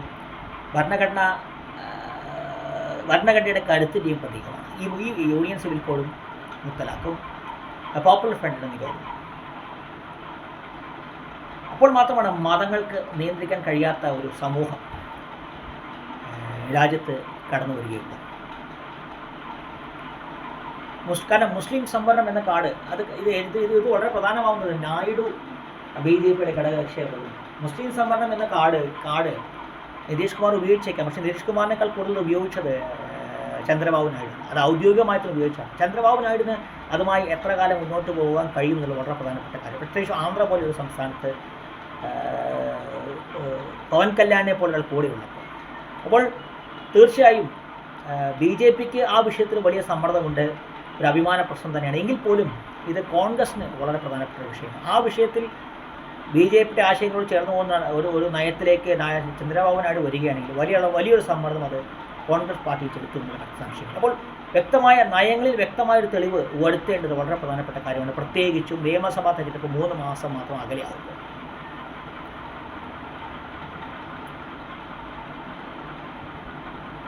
കാരണം ശിവസേന അടക്കമുള്ള സഖ്യകക്ഷികൾ കമ്മ്യൂണിസ്റ്റ് ഇന്ത്യ മുന്നണിയിലുണ്ട്. സനാതനധർമ്മവുമായി ബന്ധപ്പെട്ട വിഷയങ്ങളൊക്കെ നമുക്കറിയാവും. അതുകൊണ്ട് തന്നെ ആ വിഷയത്തിൽ പുരോഗമനപരമായ തീരുമാനം കോൺഗ്രസ് പ്രസ്ഥാനം എടുക്കാൻ കഴിഞ്ഞില്ലെങ്കിൽ അത് BJPക്ക് നഷ്ടപ്പെട്ട വോട്ടുകൾ ഇന്ത്യ എമ്പാട് തിരിച്ചു കൊണ്ടുവരാൻ ഇടയാക്കും. അവിടെയാണ് നമ്മൾ സ്റ്റാലിൻ നിർണായകമാവുന്നത്. ഇന്ത്യയിലെ ആ സ്റ്റാലിൻ സഖ്യകക്ഷിയായ ഒരു രാഷ്ട്രീയ സംവിധാനമാണ് ഇന്ത്യ മുന്നണി. കോൺഗ്രസും തമിഴ്നാടുമായുള്ള അസ്വാരസ്യങ്ങളെല്ലാം മാറി കോൺഗ്രസിന് ഏറ്റവും കൂടുതൽ സീറ്റ് ലഭിക്കുന്ന, അല്ലെങ്കിൽ കോൺഗ്രസിൻ്റെ സഖ്യകക്ഷി കേരളം കഴിഞ്ഞാൽ കേരളമോ പഞ്ചാബ് പോലെയുള്ള ചില സംസ്ഥാനങ്ങൾ കഴിഞ്ഞാൽ ഏറ്റവും സുരക്ഷിതമായ മണ്ഡലമായിട്ട് മാറിയൊരു ഒരു സംസ്ഥാനമാണ് തമിഴ്നാട്. സ്റ്റാലിൻ്റെ മണ്ഡലം, സ്റ്റാലിൻ്റെ തമിഴ്നാട് ഇന്ത്യയിലെ ഇസ്ലാമിക തീവ്രവാദത്തിന് പ്രഭവ കേന്ദ്രമായിട്ട് മാറുന്നില്ല.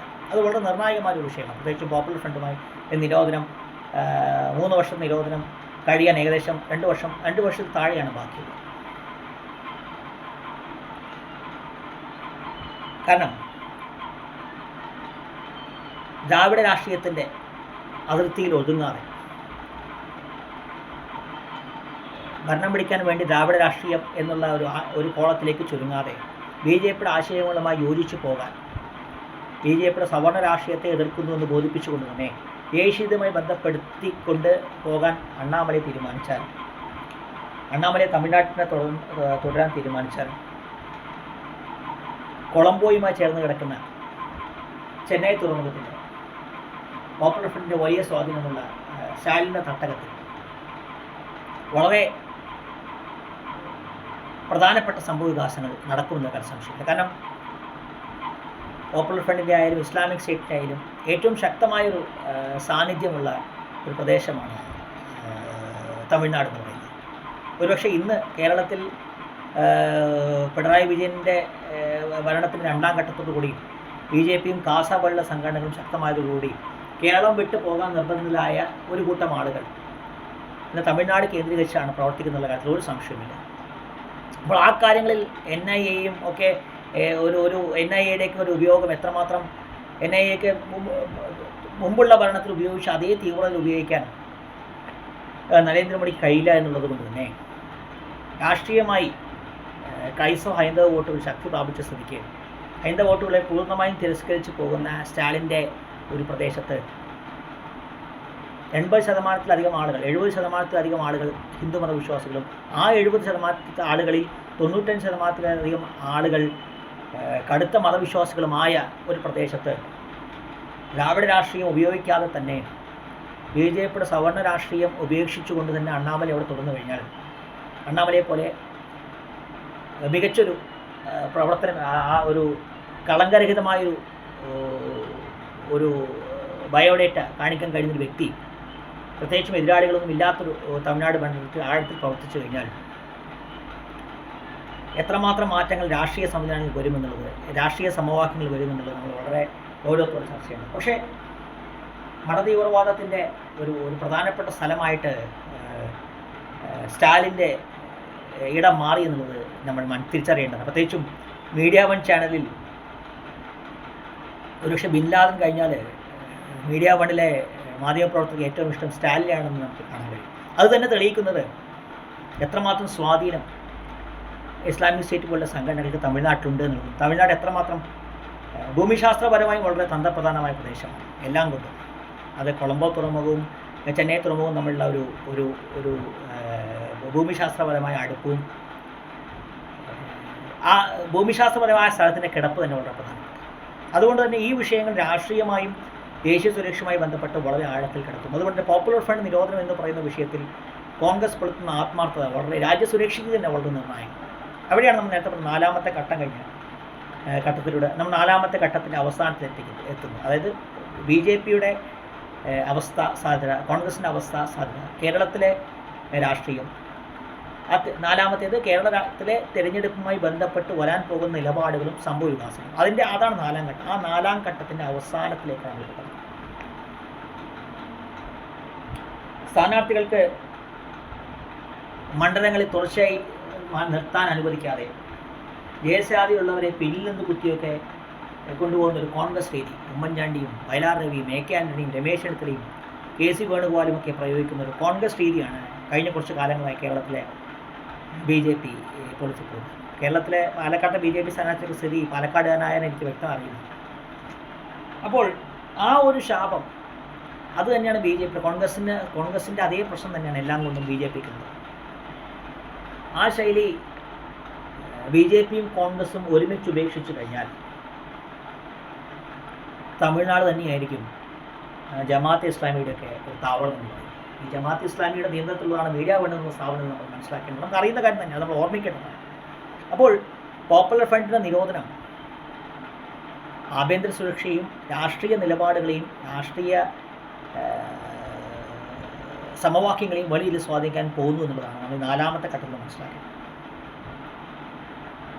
അതോടൊപ്പം നമ്മൾ നേരത്തെ പറഞ്ഞ മീഡിയ 1 എന്ന ഭീഷണിയിലേക്ക് എത്തണം. മീഡിയ 1 നമ്മൾ മുസ്ലിം ലീഗിലേക്ക് എത്തണം. കാരണം മുസ്ലിം ലീഗ് രാജ്യത്തോട് കൂറ് കാണിക്കേണ്ടത് ഇവിടെയാണ്. ഒരു അമുസ്ലിം സ്ഥാനാർത്ഥിയെ പോലും നിർത്താതെ പതിറ്റാണ്ടുകളായ കേരള രാഷ്ട്രീയത്തിൽ പ്രവർത്തനം നടത്തുന്ന ഒരു രാഷ്ട്രീയ പ്രസ്ഥാനത്തിന് ഇത്രയധികം നിഷ്പക്ഷ വോട്ടുകൾ തങ്ങളുടെ മതത്തിൽപ്പെടാത്ത ആളെ സ്ഥാനാർത്ഥിയെ നിർത്താതെ പതിറ്റാണ്ടുകളായി രാഷ്ട്രീയ പ്രവർത്തനം നടത്തുന്ന ഒരു പ്രസ്ഥാനത്തിന്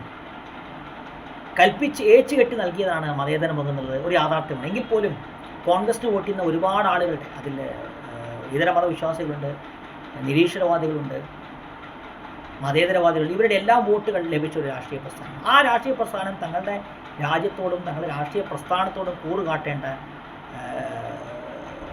സമയമാണ്. ഇത്തരം നിലപാടുകൾ, പ്രത്യേകിച്ചും പോപ്പുലർ ഫ്രണ്ട് നിരോധനമായാലും യൂണിയൻ സിവിൽ കോഡിൻ്റെ കാര്യമായിരുന്നു, ആ ഒരു നിലപാട് കോൺഗ്രസ് മുസ്ലിം മുമ്പ് ഒരു വർഷം മുമ്പത്തെ വീട് നമ്മൾ ഇതേ വിഷയം ചർച്ച ചെയ്തിട്ടുണ്ട്. നിലപാടിനെ തെളിച്ചം വരുത്തേണ്ടത് ഇപ്പോഴാണ്. കാരണം ഒരു രാജ്യത്തിൻ്റെ ആഭ്യന്തരമല്ലാത്ത വിഷയങ്ങൾ തുടർച്ചയായി അവതരിപ്പിച്ചുകൊണ്ട് മുസ്ലിമിൻ്റെ കൂറ് അവൻ്റെ മതത്തോട് മാത്രമാണ് എന്നുള്ളൊരു ഒരു പൊതുവെ പ്രചരിപ്പിക്കപ്പെടുന്ന ഒരു സംവിധാനം, ഒരു സംഗതിയെ അത് സത്യമാണെന്ന് സ്ഥാപിക്കുന്ന രീതിയിലാണ് മീഡിയ വൺ മുന്നോട്ട് പോകുന്നത്. മുസ്ലിമിൻ്റെ കൂറ് അവൻ്റെ മതത്തോട് മാത്രം അഴക്കുന്ന ഉദ്ഘോഷിക്കുന്ന രീതിയിലാണ് മീഡിയ വൺ എന്ന ചാനൽ മുന്നോട്ട് പോകുന്നത്. ജമാഅത്ത് ഇസ്ലാമിന് നിന്നിട്ടുള്ള മീഡിയ വൺ എന്ന ചാനലിനെ മുസ്ലിം സമുദായം ഡിസോൺ ചെയ്യണം. അവരത് അത് അവരുമായി ബന്ധപ്പെട്ടതല്ല എന്ന് പറയാനൊരു ആർജവം മുസ്ലിം ലീഗ് കാണിക്കേണ്ടിയിരിക്കുന്നു. പോപ്പുലർ ഫ്രണ്ടിൻ്റെയും നിരോധനത്തിൻ്റെയും യൂണിയൻ സിവിൽ കോഡിൻ്റെയും കാര്യത്തിൽ ചെയ്തത് പോലെ. കാരണം മീഡിയ വൺ ചാനലിലെ അന്തി ചർച്ചകൾ ഇന്ത്യയുടെ മതേതരത്തോടും അഖണ്ഡതയോടുള്ള വെല്ലുവിളിയാണ്. ഇറാനും സൗദിയും പാലസ്തീനും മാത്രം ചർച്ച ചെയ്യുന്ന ഒരു മാധ്യമ സ്ഥാപനം, രാജ്യത്തോട് കൂറില്ലാത്ത, സർവ്വദേശീയത അംഗീകരിക്കാത്ത ഒരു മതരാഷ്ട്രവാദത്തിൻ്റെ അടയാളം തന്നെയാണ്. ലോകത്തെമ്പാടും നടക്കുന്ന എല്ലാ വിഷയങ്ങളും മാറ്റി ഒരു മതത്തിൻ്റെ അടിസ്ഥാനത്തിൽ മാത്രം യുക്രൈനിലും റഷ്യയിലും യുദ്ധം നടക്കുമ്പോൾ പാലസ്തീനിലെ യുദ്ധം മാത്രം എടുത്തു കാട്ടുക, ചൈനയിൽ ഉയ്ഗുറുകളെ ചൈന അടിച്ചമർത്തുമ്പോൾ ചൈനയെ സാമ്പത്തികമായിട്ട് താലിബാൻ അടക്കമുള്ള പ്രസ്ഥാനങ്ങൾ ആവശ്യമുണ്ട് എന്നുള്ളതിനെ ചൈനയെ വിമർശിക്കാതെ, റഷ്യയെ വിമർശിക്കാതെ, മതത്തിൻ്റെ പേരും ഹിസ്ബുള്ളയും ഹമാസിനെയും ഒക്കെ ഇരുന്നുകൊണ്ട് കേരളത്തിൻ്റെ ജനാധിപത്യ സംവിധാനത്തെ ഉപയോഗിച്ചുകൊണ്ട് അന്ത്യചർച്ചകൾ നടത്തുക. ശരിക്കും അതിലെ മാധ്യമപ്രവർത്തകർ, അജിംസിനെ പോലെയുള്ള മാധ്യമപ്രവർത്തകരെയൊക്കെ ശരിക്കും രാജ്യത്തിൻ്റെ അഖണ്ഡതയ്ക്ക് അവർ ഭീഷണിയാണ്. അത് ഇത്തരം കാര്യങ്ങൾ ശക്തമായ നിലപാടെടുക്കാൻ മുസ്ലിം ലീഗ് തയ്യാറാവേണ്ടിയിരിക്കും. തിരഞ്ഞെടുപ്പിൻ്റെ ഘട്ടത്തിൽ ഇതും വളരെ പ്രാധാന്യമുള്ളതാണ്. കാരണം NSSൻ്റെയും ക്രൈസ്തവ സഭകളുടെയും വോട്ടുകൾ മുസ്ലിം പ്രീണനത്തിനായി അവഗണിച്ച CPM-ന് ശോഭാ സുരേന്ദ്രനും വെള്ളാപ്പള്ളിയുമെല്ലാമാണ് മറുപടി നൽകിയത്. കോൺഗ്രസിൻ്റെ വോട്ടുകൾ, CPM-ൻ്റെ വോട്ടുകളാണ് ഇതെല്ലാം ചോർത്തിക്കളഞ്ഞത്. അവിടെ BJP-യുടെ സാധ്യത അവിടെയാണ് തെളിഞ്ഞത്. കാരണം CK ജാനുവും നസ്രത്ത് ജഹാനും ജാമിലയും അനിൽ ആൻ്റണിക്കും ഷോൺ ജോർജും എല്ലാം ചേർന്നാൽ അജിംസോ മീഡിയ വണ്ണിലെ നിഷാദോ മീഡിയ വണ്ണോ ഒന്നും രക്ഷയ്ക്കെത്തില്ല എന്നുള്ളത് പിണറായി തിരിച്ചറിഞ്ഞിട്ടുണ്ട്. കേരളത്തിൻ്റെ വിവിധങ്ങളായ രാഷ്ട്രീയ ഭൂവിഭാഗങ്ങളെ അല്ലെങ്കിൽ രാഷ്ട്രീയ വോട്ട് ബാങ്കിലെയാണ് ഈ പറയുന്ന ആളെല്ലാം പ്രതിനിധാനം ചെയ്യുന്നത്. ഇവരിൽ പലരും വർഷങ്ങളായി BJP-ക്ക് നഷ്ടപ്പെട്ടു പോകുന്ന വോട്ടുകളാണ്. BJP-യുടെ സവർണ ഹിന്ദുത്വ മതരാഷ്ട്രവാദത്തിൻ്റെ ഒരു റഡാറിൽ പതിയാത്ത ഒരു ഒറ്റ ആളുകളാണ്. അവരെല്ലാം ചേർക്കാൻ BJP നിർബന്ധിതരായിരിക്കുന്നു. ആ തെറ്റുകളിലേക്ക് RSS മോഡിയും എത്തിയിരിക്കുന്നത് ഒരുപാട് തെളിവുകൾ. ആ തെളിവുകൾ ചേർന്ന് വായിക്കുമ്പോൾ മീഡിയ വൺ പോലെയുള്ള സ്ഥാപനത്തെ ഉപയോഗിച്ചുകൊണ്ട് അത് കേരളത്തിലെ മതേതരത്തിന് വലിയ ഭീഷണി സൃഷ്ടിക്കും. കാരണം അത് കാണുന്ന ആളുകൾ മുസ്ലിം വിഭാഗത്തിൽപ്പെട്ട ആളുകൾ തന്നെയാണ്. അതുമായി ബന്ധപ്പെട്ട അപ്പോൾ ഇത് ഒരു മതത്തോട് കൂറില്ലാത്ത ഒരു പറ്റം ആളുകളെ സൃഷ്ടിക്കാൻ, അല്ലെങ്കിൽ മതത്തോട് കൂടില്ലാത്ത ഒരു പറ്റം ആളുകളുടെ മാത്രം ഇടമായിട്ട് അത് തീർച്ചയായിട്ടും മാറിയിട്ട്, അല്ലെങ്കിൽ അത് മതത്തോട് മാത്രം കൂടുതൽ ഒരു പറ്റം ആളുകളുടെ ഇടം തന്നെയാണ്. അവർ തിരഞ്ഞെടുക്കുന്ന വിഷയങ്ങളാവാം, അതിൽ കൊടുക്കുന്ന ഫ്ലാഷ് ന്യൂസുകളാവാം, ചർച്ചകളാവാം. ഒരു മതേതരത്വം മുഖം നൽകാൻ വേണ്ടി ഹിന്ദുക്കളും ക്രിസ്ത്യാനികളായ ചില റിപ്പോർട്ടർമാരെ കൊണ്ടെടുത്തിട്ടുണ്ട്, അവരെ തട്ടൊന്നും ഇടിയിപ്പിക്കുന്നില്ല എന്നത് മാറ്റി നിർത്തി കഴിഞ്ഞാൽ പൂർണ്ണമായും ഒരു മതരാഷ്ട്രവാദത്തിൻ്റെ ഒരു ഒരു ഒരു ഒരു പ്രസരണമാണ് അവിടെ നടക്കുന്നത്. ജനൻ ടി വിയും കൈരളിയും ജയ്ഹിന്ദും ഷാലോമും ഒക്കെ ചെയ്യുന്നില്ലെന്ന് ചോദിച്ചാൽ അതെല്ലാം ഒരു ദേശീയ അതിർത്തിക്കുള്ളിൽ നിന്നുകൊണ്ട് ചെയ്യുന്നതാണ്. രാജ്യവുമായി ബന്ധപ്പെട്ടും രാജ്യത്തിൻ്റെ സുരക്ഷയുമായി ബന്ധപ്പെട്ട കാര്യം, അതിലെ ശരിയ തെറ്റുകളെക്കുറിച്ചല്ല പറഞ്ഞു. പക്ഷേ തീർച്ചയായും ഇസ്ലാമോഫോബിയയുടെ പേരിൽ മാത്രം ലോകമെമ്പാടും വലതുപക്ഷം രൂപപ്പെട്ടുകൊണ്ടിരിക്കുന്ന കാലത്ത് മതവുമായുള്ള ബന്ധത്തിൻ്റെ പേരിൽ മാത്രം ചില പ്രത്യേക രാഷ്ട്രങ്ങളിലെ വിഷയങ്ങൾ മാത്രം ചർച്ച ചെയ്യുന്ന സാഹചര്യം വലിയ അളവിൽ അസ്വസ്ഥത ഉണ്ടാക്കുന്നു. അത് എനിക്ക് വ്യക്തിപരമായ അസ്വസ്ഥത ഉണ്ടാക്കുന്നുണ്ട്. ആ കാര്യത്തിൽ സംശയമില്ല. അത് കാണുന്ന ആളുകളെയും ആ ചാനലിലെ കമൻറ്റുകൾക്ക് ലൈക്ക് കൊടുക്കുന്നതിന് സംശയത്തോടെ തന്നെ കാണാൻ കഴിയും. ആ ഒരു രീതിയിലേക്ക് കാര്യങ്ങൾ എത്തുമ്പോൾ യൂണിയൻ സിവിൽ കോഡിൻ്റെയും പോപ്പുലർ ഫ്രണ്ട് നിരോധനത്തിന് കാര്യത്തിൽ അതേ ആർജവം, അതിൽ കാണിക്കാത്ത ആർജവം അതിൽ മുസ്ലിം ലീഗ് കാണിക്കേണ്ടിയിരിക്കുന്നു. അതേ ആർജവം മീഡിയ വണ്ണിൻ്റെ കാര്യത്തിലും മുസ്ലിം ലീഗ് കാണിക്കേണ്ടിയിരിക്കുന്നു. പ്രത്യേകിച്ചും നേരത്തെ പറഞ്ഞ ഈ നിയമസഭാ തെരഞ്ഞെടുപ്പ് വളരെ അടുത്ത് നിൽക്കും. കാരണം BJPയുടെ ഹിന്ദി വികാരത്തെ പ്രാദേശിക വികാരം കൊണ്ട് നേരിട്ടും അണ്ണാമലയില്ലാതെ മറ്റൊരു എതിരാളി ഇല്ലാത്തതുകൊണ്ടും മാത്രമാണ് സ്റ്റാലിൻ നിലനിൽക്കുന്നത്. അതേപോലെ നിലനിൽക്കാൻ പിണറായിക്കോ ലീഗിനോ കഴിയില്ല. അതൊരു സത്യമാണ്. കടുത്ത ജാതീയത നിലനിൽക്കുന്നിടങ്ങളിൽ സവർണ പാർട്ടി എന്ന മേലങ്കി വലിച്ചെറിയാൻ RSS തീരുമാനിച്ചാൽ ശോഭാ സുരേന്ദ്രനും വെള്ളാപ്പള്ളി നടേശനുമെല്ലാം തമിഴ്നാട്ടിലുണ്ട്. അതുകൊണ്ട് തന്നെ മീഡിയ വൺ എന്ന ചാനലിനോടും യൂണിയൻ സിവിൽ കോഡിനോടും പോപ്പുലർ ഫ്രണ്ട് നിരോധനത്തോടുമുള്ള തങ്ങളുടെ നിലപാട് ലീഗ് വ്യക്തമാക്കിയിരിക്കുന്നു.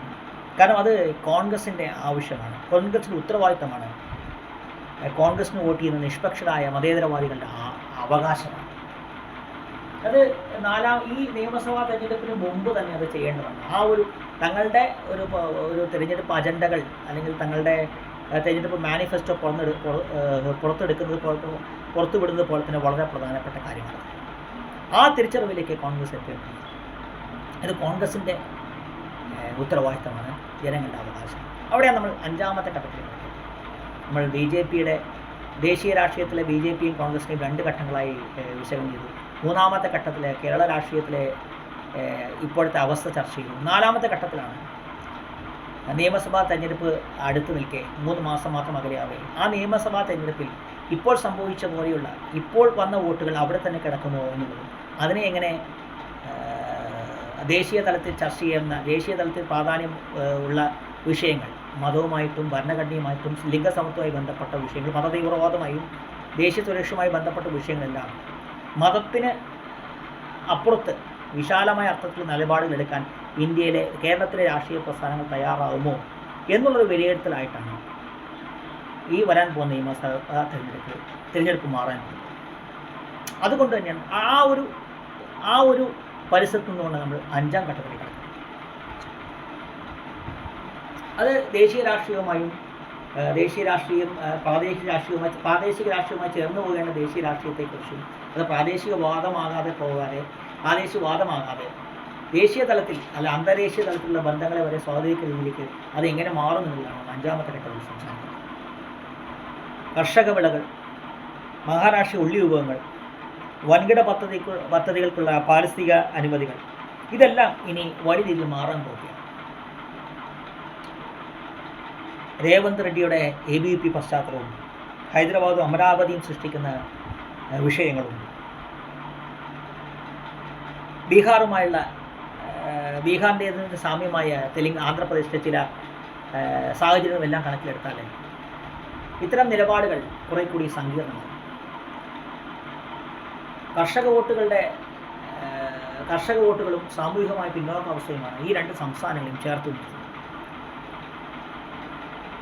വൻകിട മുതലാളിമാരുടെ താല്പര്യത്തിൽ ചന്ദ്രബാബു നായിഡുവും മോഡിയും തമ്മിലുള്ളത് ഏകദേശം ഒരേ നിലപാടുകളാണ്. അപ്പോൾ പാരിസ്ഥിതിക അനുമതിയുമായി ബന്ധപ്പെട്ട വിഷയങ്ങളിൽ ഏറെക്കുറെ തുല്യമായ നിലപാട്. നിതീഷ് കുമാറും വിരുദ്ധ നിലപാട് അല്ലെങ്കിൽ പോലും ഒരു കർഷക വോട്ട് ബേസിൽ അല്ലെങ്കിൽ ഒരു മധ്യവർഗത്തേക്കാൾ സമൂഹത്തിൻ്റെ പിന്നാമ്പോർത്ത് നിൽക്കുന്നവരുടെ പ്രതിനിധിയായിട്ടാണ് നിതീഷ് കുമാർ. അതുകൊണ്ട് തന്നെ പാരിസ്ഥിതികാനുമതിയുമായി ബന്ധപ്പെട്ട വിഷയങ്ങളിൽ രാഷ്ട്രീയ നിലനിൽപ്പിന് വേണ്ടിയെങ്കിലും ചന്ദ്രബാബു നായിഡുവും മോഡിയും ചന്ദ്രബാബു നായിഡുവും വെച്ചു പുറത്തിനേക്കാൾ വിഭിന്നമായൊരു ആശയമായിരിക്കാം ഒരു പക്ഷേ രാഷ്ട്രീയ നിലനിൽപ്പിന് വേണ്ടിയിട്ടെങ്കിലും നിതീഷ് കുമാർ വെച്ചു കൊടുക്കുന്നത്. അവിടെയാണ് നമ്മൾ പ്രാദേശിക രാഷ്ട്രീയത്തിൻ്റെയും ദേശീയ രാഷ്ട്രീയത്തിൻ്റെയും ഒരു ഡെലിക്കേറ്റ് എന്നൊക്കെ പറയുന്ന ഒരു ബാലൻസിലേക്ക് എത്തി. ആന്ധ്രാപ്രദേശിന് കൂടുതൽ പ്രാധാന്യം ലഭിക്കുന്ന ഒരു സാഹചര്യം തെലങ്കാന അടക്കമുള്ള മറ്റ് ദക്ഷിണേന്ത്യൻ സംസ്ഥാനങ്ങളുടെ നയങ്ങളെ എങ്ങനെ സ്വാധീനിക്കുന്നു എന്നായിരുന്നു നമ്മൾ നേരത്തെ ഘട്ടം 4ാമത്തെ ഘട്ടം നമ്മൾ ചർച്ച ചെയ്തു.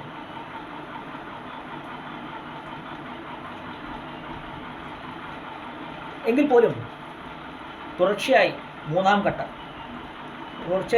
വട്ടം ജയിക്കുമ്പോൾ ഈ പറയുന്ന തിരിച്ചടിയെല്ലാം കൂടെ തുടർച്ചയായി 3ാം വട്ടം വിജയിക്കുമ്പോഴും തൻ്റെ വോട്ടുകൾ ശതമാനം അതേ രീതി നിലനിർത്താൻ മോഡിക്ക് കഴിഞ്ഞു എന്നുള്ളത് അഭിനന്ദനാർഹം തന്നെയാണ്. അതോടൊപ്പം അത് ചിന്തിക്കേണ്ടതാണ്. കാരണം പ്രാദേശിക രാഷ്ട്രീയ കക്ഷികൾക്ക് സമ്മർദ്ദ കക്ഷിയായി എത്ര കാലം തുടരാൻ കഴിയുമെന്നുള്ളത് വളരെ പ്രധാനപ്പെട്ട കാര്യം.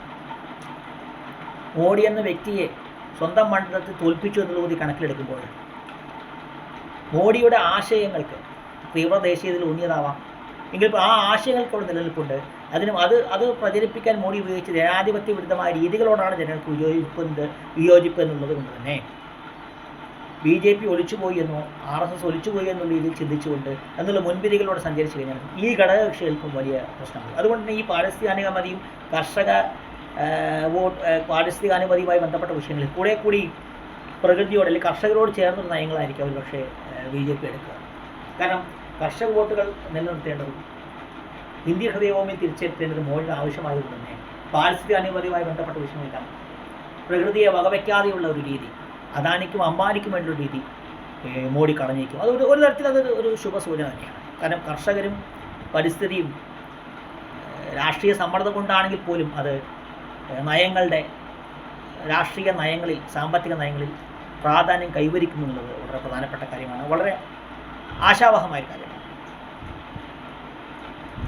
കാരണം നോട്ട് നിരോധനവും മണിപ്പൂരും കൊറോണയും ഒക്കെ ഉണ്ടായിട്ടാണ് ഈ 40% വോട്ട് നിലനിർത്താൻ കഴിഞ്ഞത്. അപ്പോൾ വോട്ട് ശതമാനം തനിക്ക് അവിടെ തന്നെയുണ്ട്. ചില ഇടങ്ങളിൽ തനിക്ക് വോട്ട് നഷ്ടപ്പെട്ടിട്ടുണ്ട്. ആ വോട്ടുകൾ തനിക്ക് തിരിച്ചു കിട്ടണമെങ്കിൽ കർഷകരെയും പ്രകൃതിയെയും ചേർത്ത് പിടിക്കുന്ന വികസനം കൊണ്ടുവന്നാൽ മാത്രമേ തനിക്ക് കഴിയൂ എന്നുള്ള ധാരണയിലേക്ക് മോഡി എത്തുമ്പോൾ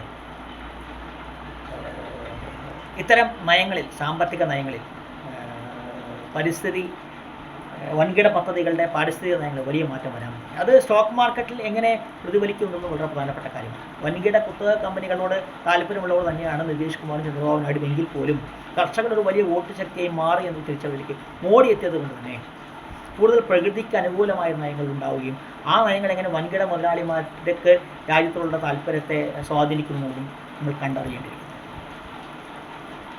അവിടെ നമ്മൾ അന്താരാഷ്ട്ര ഇസ്ലാം ഭീകരവാദത്തിലേക്ക് എത്തുകയാണ്. അന്താരാഷ്ട്ര ഭീകരവാദ വിരുദ്ധ മുന്നണിയിൽ പാശ്ചാത്യ ലോകത്തിൻ്റെ പ്രധാന സഖ്യകക്ഷിയാണ് മോഡി. തീരുമാനങ്ങൾ എടുക്കാൻ കഴിയാത്ത പ്രാദേശിക വികാരങ്ങൾക്കും അടിസ്ഥാന അവകാശങ്ങൾക്കും കൂടുതൽ പ്രാധാന്യം നൽകേണ്ട ദുർബലനായ ഒരു മോഡിയിലൂടെ ഉരുത്തിരിഞ്ഞു വരുന്ന അന്താരാഷ്ട്ര നയതന്ത്ര വാണിജ്യ ബന്ധങ്ങൾ നമ്മൾ അപ്രവചനീയമാണ്. നമ്മൾ വളരെ കൗതുകത്തോടെ കാണേണ്ടതാണ്. പ്രകൃതിയെയും കർഷകരെയും, ഇനി പ്രകൃതിയെ കണക്കിലെടുത്തെങ്കിൽ പോലും കർഷകരെ കണക്കിലെടുക്കാൻ നിർബന്ധനാകുമ്പോൾ മോഡിയുടെ അന്താരാഷ്ട്ര വാണിജ്യ നയങ്ങളിൽ വലിയ മാറ്റം വരില്ലേ എന്നുള്ളത് നമ്മൾ പരിശോധിക്കേണ്ടതാണ്. വളരെ കൗതുകത്തോടെ നോക്കി കാണും. കാരണം NIA മുതൽ അമിത്ഷാ മുതൽ ജയശങ്കർ വരെയുള്ള മോഡിയുടെ പ്രധാന സങ്കേതങ്ങൾ അവ കൂടി മാറ്റങ്ങൾക്ക് വിധേയമാവുകയാണ്. അന്താരാഷ്ട്ര ബന്ധങ്ങളെയും മോഡിയുടെ നയങ്ങളെയും ഇസ്ലാമിക തീവ്രവാദത്തെ നേരിടാൻ മോഡി ഉപയോഗിക്കുന്ന NIA പോലെയുള്ള സങ്കേതങ്ങളെയും എല്ലാം എത്രമാത്രം മോഡിക്ക് നിയന്ത്രിക്കാൻ കഴിയും, ജയ്ഷായ്ക്ക് നിയന്ത്രിക്കാൻ കഴിയും, ജയശങ്കർക്ക് നിയന്ത്രിക്കാൻ കഴിയും എന്നുള്ളത് വളരെ ഗൗരവത്തോടെ നമ്മൾ കാണേണ്ടത്. ഗവർണർമാരെ കാലത്ത് ഇത് തന്നെ സംഭവിക്കാൻ പോകും. അപ്പോൾ ദേശീയ സംസ്ഥാന നയങ്ങളിൽ വ്യതിയാനങ്ങൾ വരുമെന്നുള്ളത് വളരെ വളരെ ഗൗരവപൂർവ്വം നമ്മൾ മനസ്സിലാക്കേണ്ടതാണ്. അത് അന്താരാഷ്ട്ര ബന്ധങ്ങളെ, അത് വാണിജ്യ ബന്ധങ്ങളെയായും നയതന്ത്ര ബന്ധങ്ങളെയായും സബ്സിഡികളെയായാലും കർഷകർക്ക് ലഭിക്കുന്ന താങ്ങുവിലയായാലും അത് ഗൗരവമായിട്ട് തന്നെ ബാധിക്കും. കാരണം മറാഠയിൽ പ്രത്യേകിച്ച് ഉള്ളിവരെയൊക്കെ നമുക്കറിയുന്നു. മറാഠയിൽ ഒരു RSS എന്ന് പറയുന്നത് ഹിന്ദുത്വ ആണെങ്കിൽ കൂടി ആ ആശയത്തോട്, ഹിന്ദുത്വ എന്ന ആശയത്തോട് 100% പൂർവ്വത്തിന് RSSനെയാണ് മഹാരാഷ്ട്രക്കാർക്ക് പരിചയം. വ്യക്തിബന്ധങ്ങൾക്ക് അല്ലെങ്കിൽ വ്യക്തി ജീവിതത്തിന് താല്പര്യമില്ലാത്ത ഒരു കൂട്ടം നേതാക്കന്മാരായി സമൂഹത്തിന് മറ്റ് പ്രത്യക്ഷപ്പെട്ടുന്ന RSS വോട്ടുകൾക്ക് വേണ്ടി അവിടെ തീവ്ര ഹിന്ദുത്വത്തിൽ മയപ്പെടുത്തൽ വരുത്താത്തതാണ്. എന്നിട്ട് ആ ഒരു RSSനോടാണ് മറാഠ ദേശീയത, പ്രാദേശികവാദം വളരെ ശക്തമായി ഉണ്ടായിരുന്ന ഒരു സമൂഹത്തിൽ വാർത്താകൃതിക്ക് മുകളിലേക്ക് RSSനെ പ്രവേശിച്ചു. അവിടെ അവരുടെ പ്രീണന നയം, രാഷ്ട്രീയ പാർട്ടികളെ പണം ഉപയോഗിച്ചും പ്രലോഭിപ്പിച്ചും ഭീഷണിപ്പെടുത്തിയുമൊക്കെ വലിച്ചു കൊണ്ടുവന്നിരുന്ന ഒരു രീതി വലിയ അളവോളം മറാഠ ദേശീയ വികാരത്തെ തിരിച്ചു കൊണ്ടുവരികയും ജാതി സമവാക്യങ്ങളെ തിരിച്ചു കൊണ്ടുവരികയും അത് ബി ജെ പിയുടെ പരാജയത്തിലേക്ക് എത്തുകയാണ് ചെയ്തത്. ശരത് പവാറും ഉദ്ധവ് താക്കറെയും അടക്കമുള്ള ആളുകൾക്കെല്ലാം ഈ ഒരു മറാഠ വികാരത്തെ ഉപയോഗിക്കാൻ കഴിഞ്ഞത് തന്നെ ബി ജെ പിയുടെ രീതികൾക്കുണ്ട്. അവിടെ ഉള്ളി കർഷകർക്ക് കൂടി അതോടെ പ്രാധാന്യം കൈവരികയാണ്. മറാഠ വികാരത്തോടൊപ്പം ഉള്ളി കർഷകർക്കും പ്രാധാന്യം വരികയാണ്. ശരത് പവാറിനെയും ഉദ്ധവ് താക്കറെയും എല്ലാം മറാഠ വികാരം, രാജ് താക്കറെയും അടക്കമുള്ളവരെ മറാഠ വികാരം ഇല്ലാതാക്കി ഹൈന്ദവ വികാരം ഉപയോഗിച്ചുകൊണ്ട് അല്ലെങ്കിൽ ദേശീയത ഉപയോഗിച്ചുകൊണ്ട് മോഡിക്ക് തിരിച്ചു കൊണ്ടുവരാൻ കഴിയും. എങ്കിൽ പോലും RSSൻ്റെ വിശ്വാസ്യതയിൽ സംഭവിച്ചൊരു ഇടിവുണ്ട്. രാഷ്ട്രീയ നിലനിൽപ്പിനായി ഏതറ്റം വരെ പോകും എന്നുള്ള ആ ചിന്തയിൽ നിന്നും എടുത്തിരിച്ച നയങ്ങൾ, അത് ഫഡ്നവിസ് ആവാം, ഏക്നാഥ് ഷിൻഡെ ആവാം, ഇത്തരം ആളുകളോട് വിട്ടിരിഞ്ഞു വന്ന നയങ്ങളിൽ മറാഠ വികാരം പിന്നോട്ട് പോകുന്നു എന്നൊരു തോന്നലുണ്ടാവുകയും അവിടെ ബി ജെ പിക്ക് ഒരു സ്ഥാനചലനം സംഭവിക്കാൻ ശ്രമിക്കും. അതോടൊപ്പം തന്നെ ഉള്ളി കർഷകരുടെ ഒരു പ്രധാനപ്പെട്ട ഇടമാണ് മഹാരാഷ്ട്ര എന്ന് പറയുന്നത്. മഹാരാഷ്ട്ര കയറ്റുമതിയും ധാരാവിയൊക്കെ ഒരു ലോകത്തിന് ഏറ്റവും വലിയ വ്യാവസായിക നഗരം നമുക്ക് പറയാൻ കഴിയും. ഇവിടെ ദുരന്തമാണ് ധാരാവിയെങ്കിൽ പോയി. അപ്പോൾ ഇത്തരം നയങ്ങളെ, കർഷകരുടെയും അടക്കമുള്ള കയറ്റുമതി നയങ്ങളിലെല്ലാം കൂടുതൽ ഉദാരമായ പ്രാദേശികവാദങ്ങൾക്ക് കൂടുതൽ പ്രാമുഖ്യം നൽകേണ്ട ഒരു അവസ്ഥയിലേക്ക് മോഡി എത്തുമ്പോൾ അന്താരാഷ്ട്ര ബന്ധങ്ങളെ അതെങ്ങനെ സ്വാധീനിക്കുന്നുള്ളത് വളരെ പ്രധാനപ്പെട്ട കാര്യം. അതോടൊപ്പം തന്നെ നേരത്തെ പറഞ്ഞ ഇസ്ലാമിക തീവ്രതയുമായി ബന്ധപ്പെട്ട NIA അടക്കമുള്ളവയെ മോഡിക്ക് എത്രമാത്രം സ്വതന്ത്രമായി ഉപയോഗിക്കാൻ കഴിയുമെന്നുള്ളതും വളരെ പ്രധാനപ്പെട്ട കാര്യം. അവിടെയാണ് നമ്മൾ ആറാമത്തെ ഘട്ടത്തിലേക്ക് കടക്കുക. തിരഞ്ഞെടുപ്പിൻ്റെ സ്വഭാവം അവിടെയാണ് നമ്മൾ വിലയിരുത്തുന്നത്. കാരണം വ്യക്തിഗത മികവിന് വോട്ടുകൾ ലഭിക്കുന്നു എന്നുള്ളത് പുതിയ വോട്ടർമാരുടെ എണ്ണം കൂടിയിട്ടും വോട്ടിംഗ് ശതമാനം കൂടാത്തതുമില്ല. ജനാധിപത്യ സംവിധാനത്തോടുള്ള താല്പര്യക്കുറവും രാഷ്ട്രീയത്തിനപ്പുറം അടിസ്ഥാന വിഷയങ്ങളുടെ പ്രാധാന്യവുമാണ് തെളിയിക്കുന്നത്. നഗരങ്ങളും ഗ്രാമങ്ങളും വ്യത്യസ്ത പ്രശ്നങ്ങളാണ് അഭിമുഖീകരിക്കുന്നത്, വ്യത്യസ്ത വിഷയങ്ങളാണ് ചർച്ച ചെയ്യുന്നത്. എങ്കിൽ പോലും സ്ത്രീ സുരക്ഷ, പൗര സ്വാതന്ത്ര്യം, വ്യക്തി സ്വാതന്ത്ര്യം തുടങ്ങിയ വിഷയങ്ങളെല്ലാം വളരെ പുരോഗമനാത്മകമായ രീതിയിലാണ് ഈ സമൂഹങ്ങളെല്ലാം വോട്ട് ചെയ്തിരിക്കുന്നത്. അത് DK സുരേഷിൻ്റെ തോൽവിയായാലും പ്രജ്വൽ രേവണ്ണയുടെ തോൽവിയായാലും നരേന്ദ്രമോദിക്ക് ലഭിച്ച കുറഞ്ഞ വോട്ടായാലും മഹുവ മൊയ്ത്ര ജയിച്ചപ്പോൾ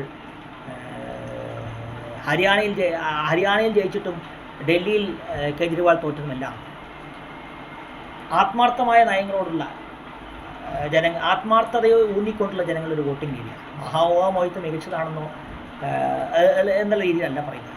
കേജ്രിവാളിൻ്റെ ആത്മാർത്ഥത, വലിയ പ്രതീക്ഷ നൽകിയ കേജ്രിവാളിൻ്റെ ആത്മാർത്ഥതയെ ജനങ്ങൾ സംശയിച്ചപ്പോൾ മഹുവ മൊയ്ത്രയോട് മോഡി ചെയ്തത് അനീതിയാണ് ജനങ്ങൾ വിശ്വസിക്കുകയും DK സുകുമാർ അണിയ DK സുരേഷിനെയും പ്രജ്വൽ രേവണിയും ഒക്കെ തോൽപ്പിക്കുകയും ചെയ്തതിൽ നിന്നും അടിസ്ഥാന വിഷയങ്ങൾക്ക് പൗരാവകാശത്തിന് വലിയ പിന്തുണ ജനങ്ങൾ നൽകുന്നു എന്നുള്ളതിൻ്റെ തെളിവാണ്. YSR തോറ്റതും എല്ലാം അതിനുള്ള തെളിവാണ്. ഒരുപക്ഷെ സ്റ്റാലിൻ മാത്രമാണ് അതിന് അപവാദം. പ്രചാരണവും സ്ഥാനാർത്ഥി നിർണ്ണയവുമെല്ലാം ജനങ്ങളുടെ വലിയ അളവ് അതെല്ലാം കണക്കിലെടുത്തിട്ടാണ് ജനങ്ങൾ വോട്ട് ചെയ്യുന്നത് എന്നുള്ളത് നമുക്ക് കണക്കുകൾ സൂചിപ്പിക്കുന്നു. രാഷ്ട്രീയ പാർട്ടിയുടെ വിധേയത്വത്തിൻ്റെ പേരിൽ മാത്രമല്ല ഏറ്റവും ചുരുങ്ങിയത് 50% ആളുകളിൽ വോട്ട് ചെയ്യുന്നു എന്നുള്ളത് സ്ഥിതിവിവര കണക്കുകൾ സൂചിപ്പിക്കുന്നു. തീർച്ചയായും ഒരു പരിവർത്തനം സംഭവിച്ചിട്ടുണ്ട്. കടിഞ്ഞാൺ ജനങ്ങൾ കയ്യിലെടുത്തിരിക്കുന്നു. പ്രീതിപ്പെടുത്തേണ്ടത് ജനങ്ങളെയാണെന്നുള്ളത് മോഡി അടക്കം തിരിച്ചറിഞ്ഞു. അത് പീഡനമായാൽ എന്ത് സംഭവിക്കുമെന്ന് കർപ്പൂരി ഠാക്കൂറും അല്ലു അർജുനും മോഡിയുടെ ഇരുവശത്തു നിന്ന് പറയുന്നു. അപ്പോൾ ഇന്ത്യൻ ജനാധിപത്യം തിരിച്ചു വരികയാണ്, ശക്തി ആർജിക്കുകയാണ്. തിരഞ്ഞെടുപ്പ് 3 മാസം അകലെയാവേ ജനങ്ങളാണ് ശരി, ജനങ്ങളാണ് വലുത് എന്ന തിരിച്ചറിവിലേക്ക് കോൺഗ്രസും BJPയും എത്തുമെന്ന് നമുക്ക് വിചാരിക്കാം. ഓർമ്മിക്കുക, കടിഞ്ഞാൺ ജനങ്ങളുടെ കയ്യിലാണ്.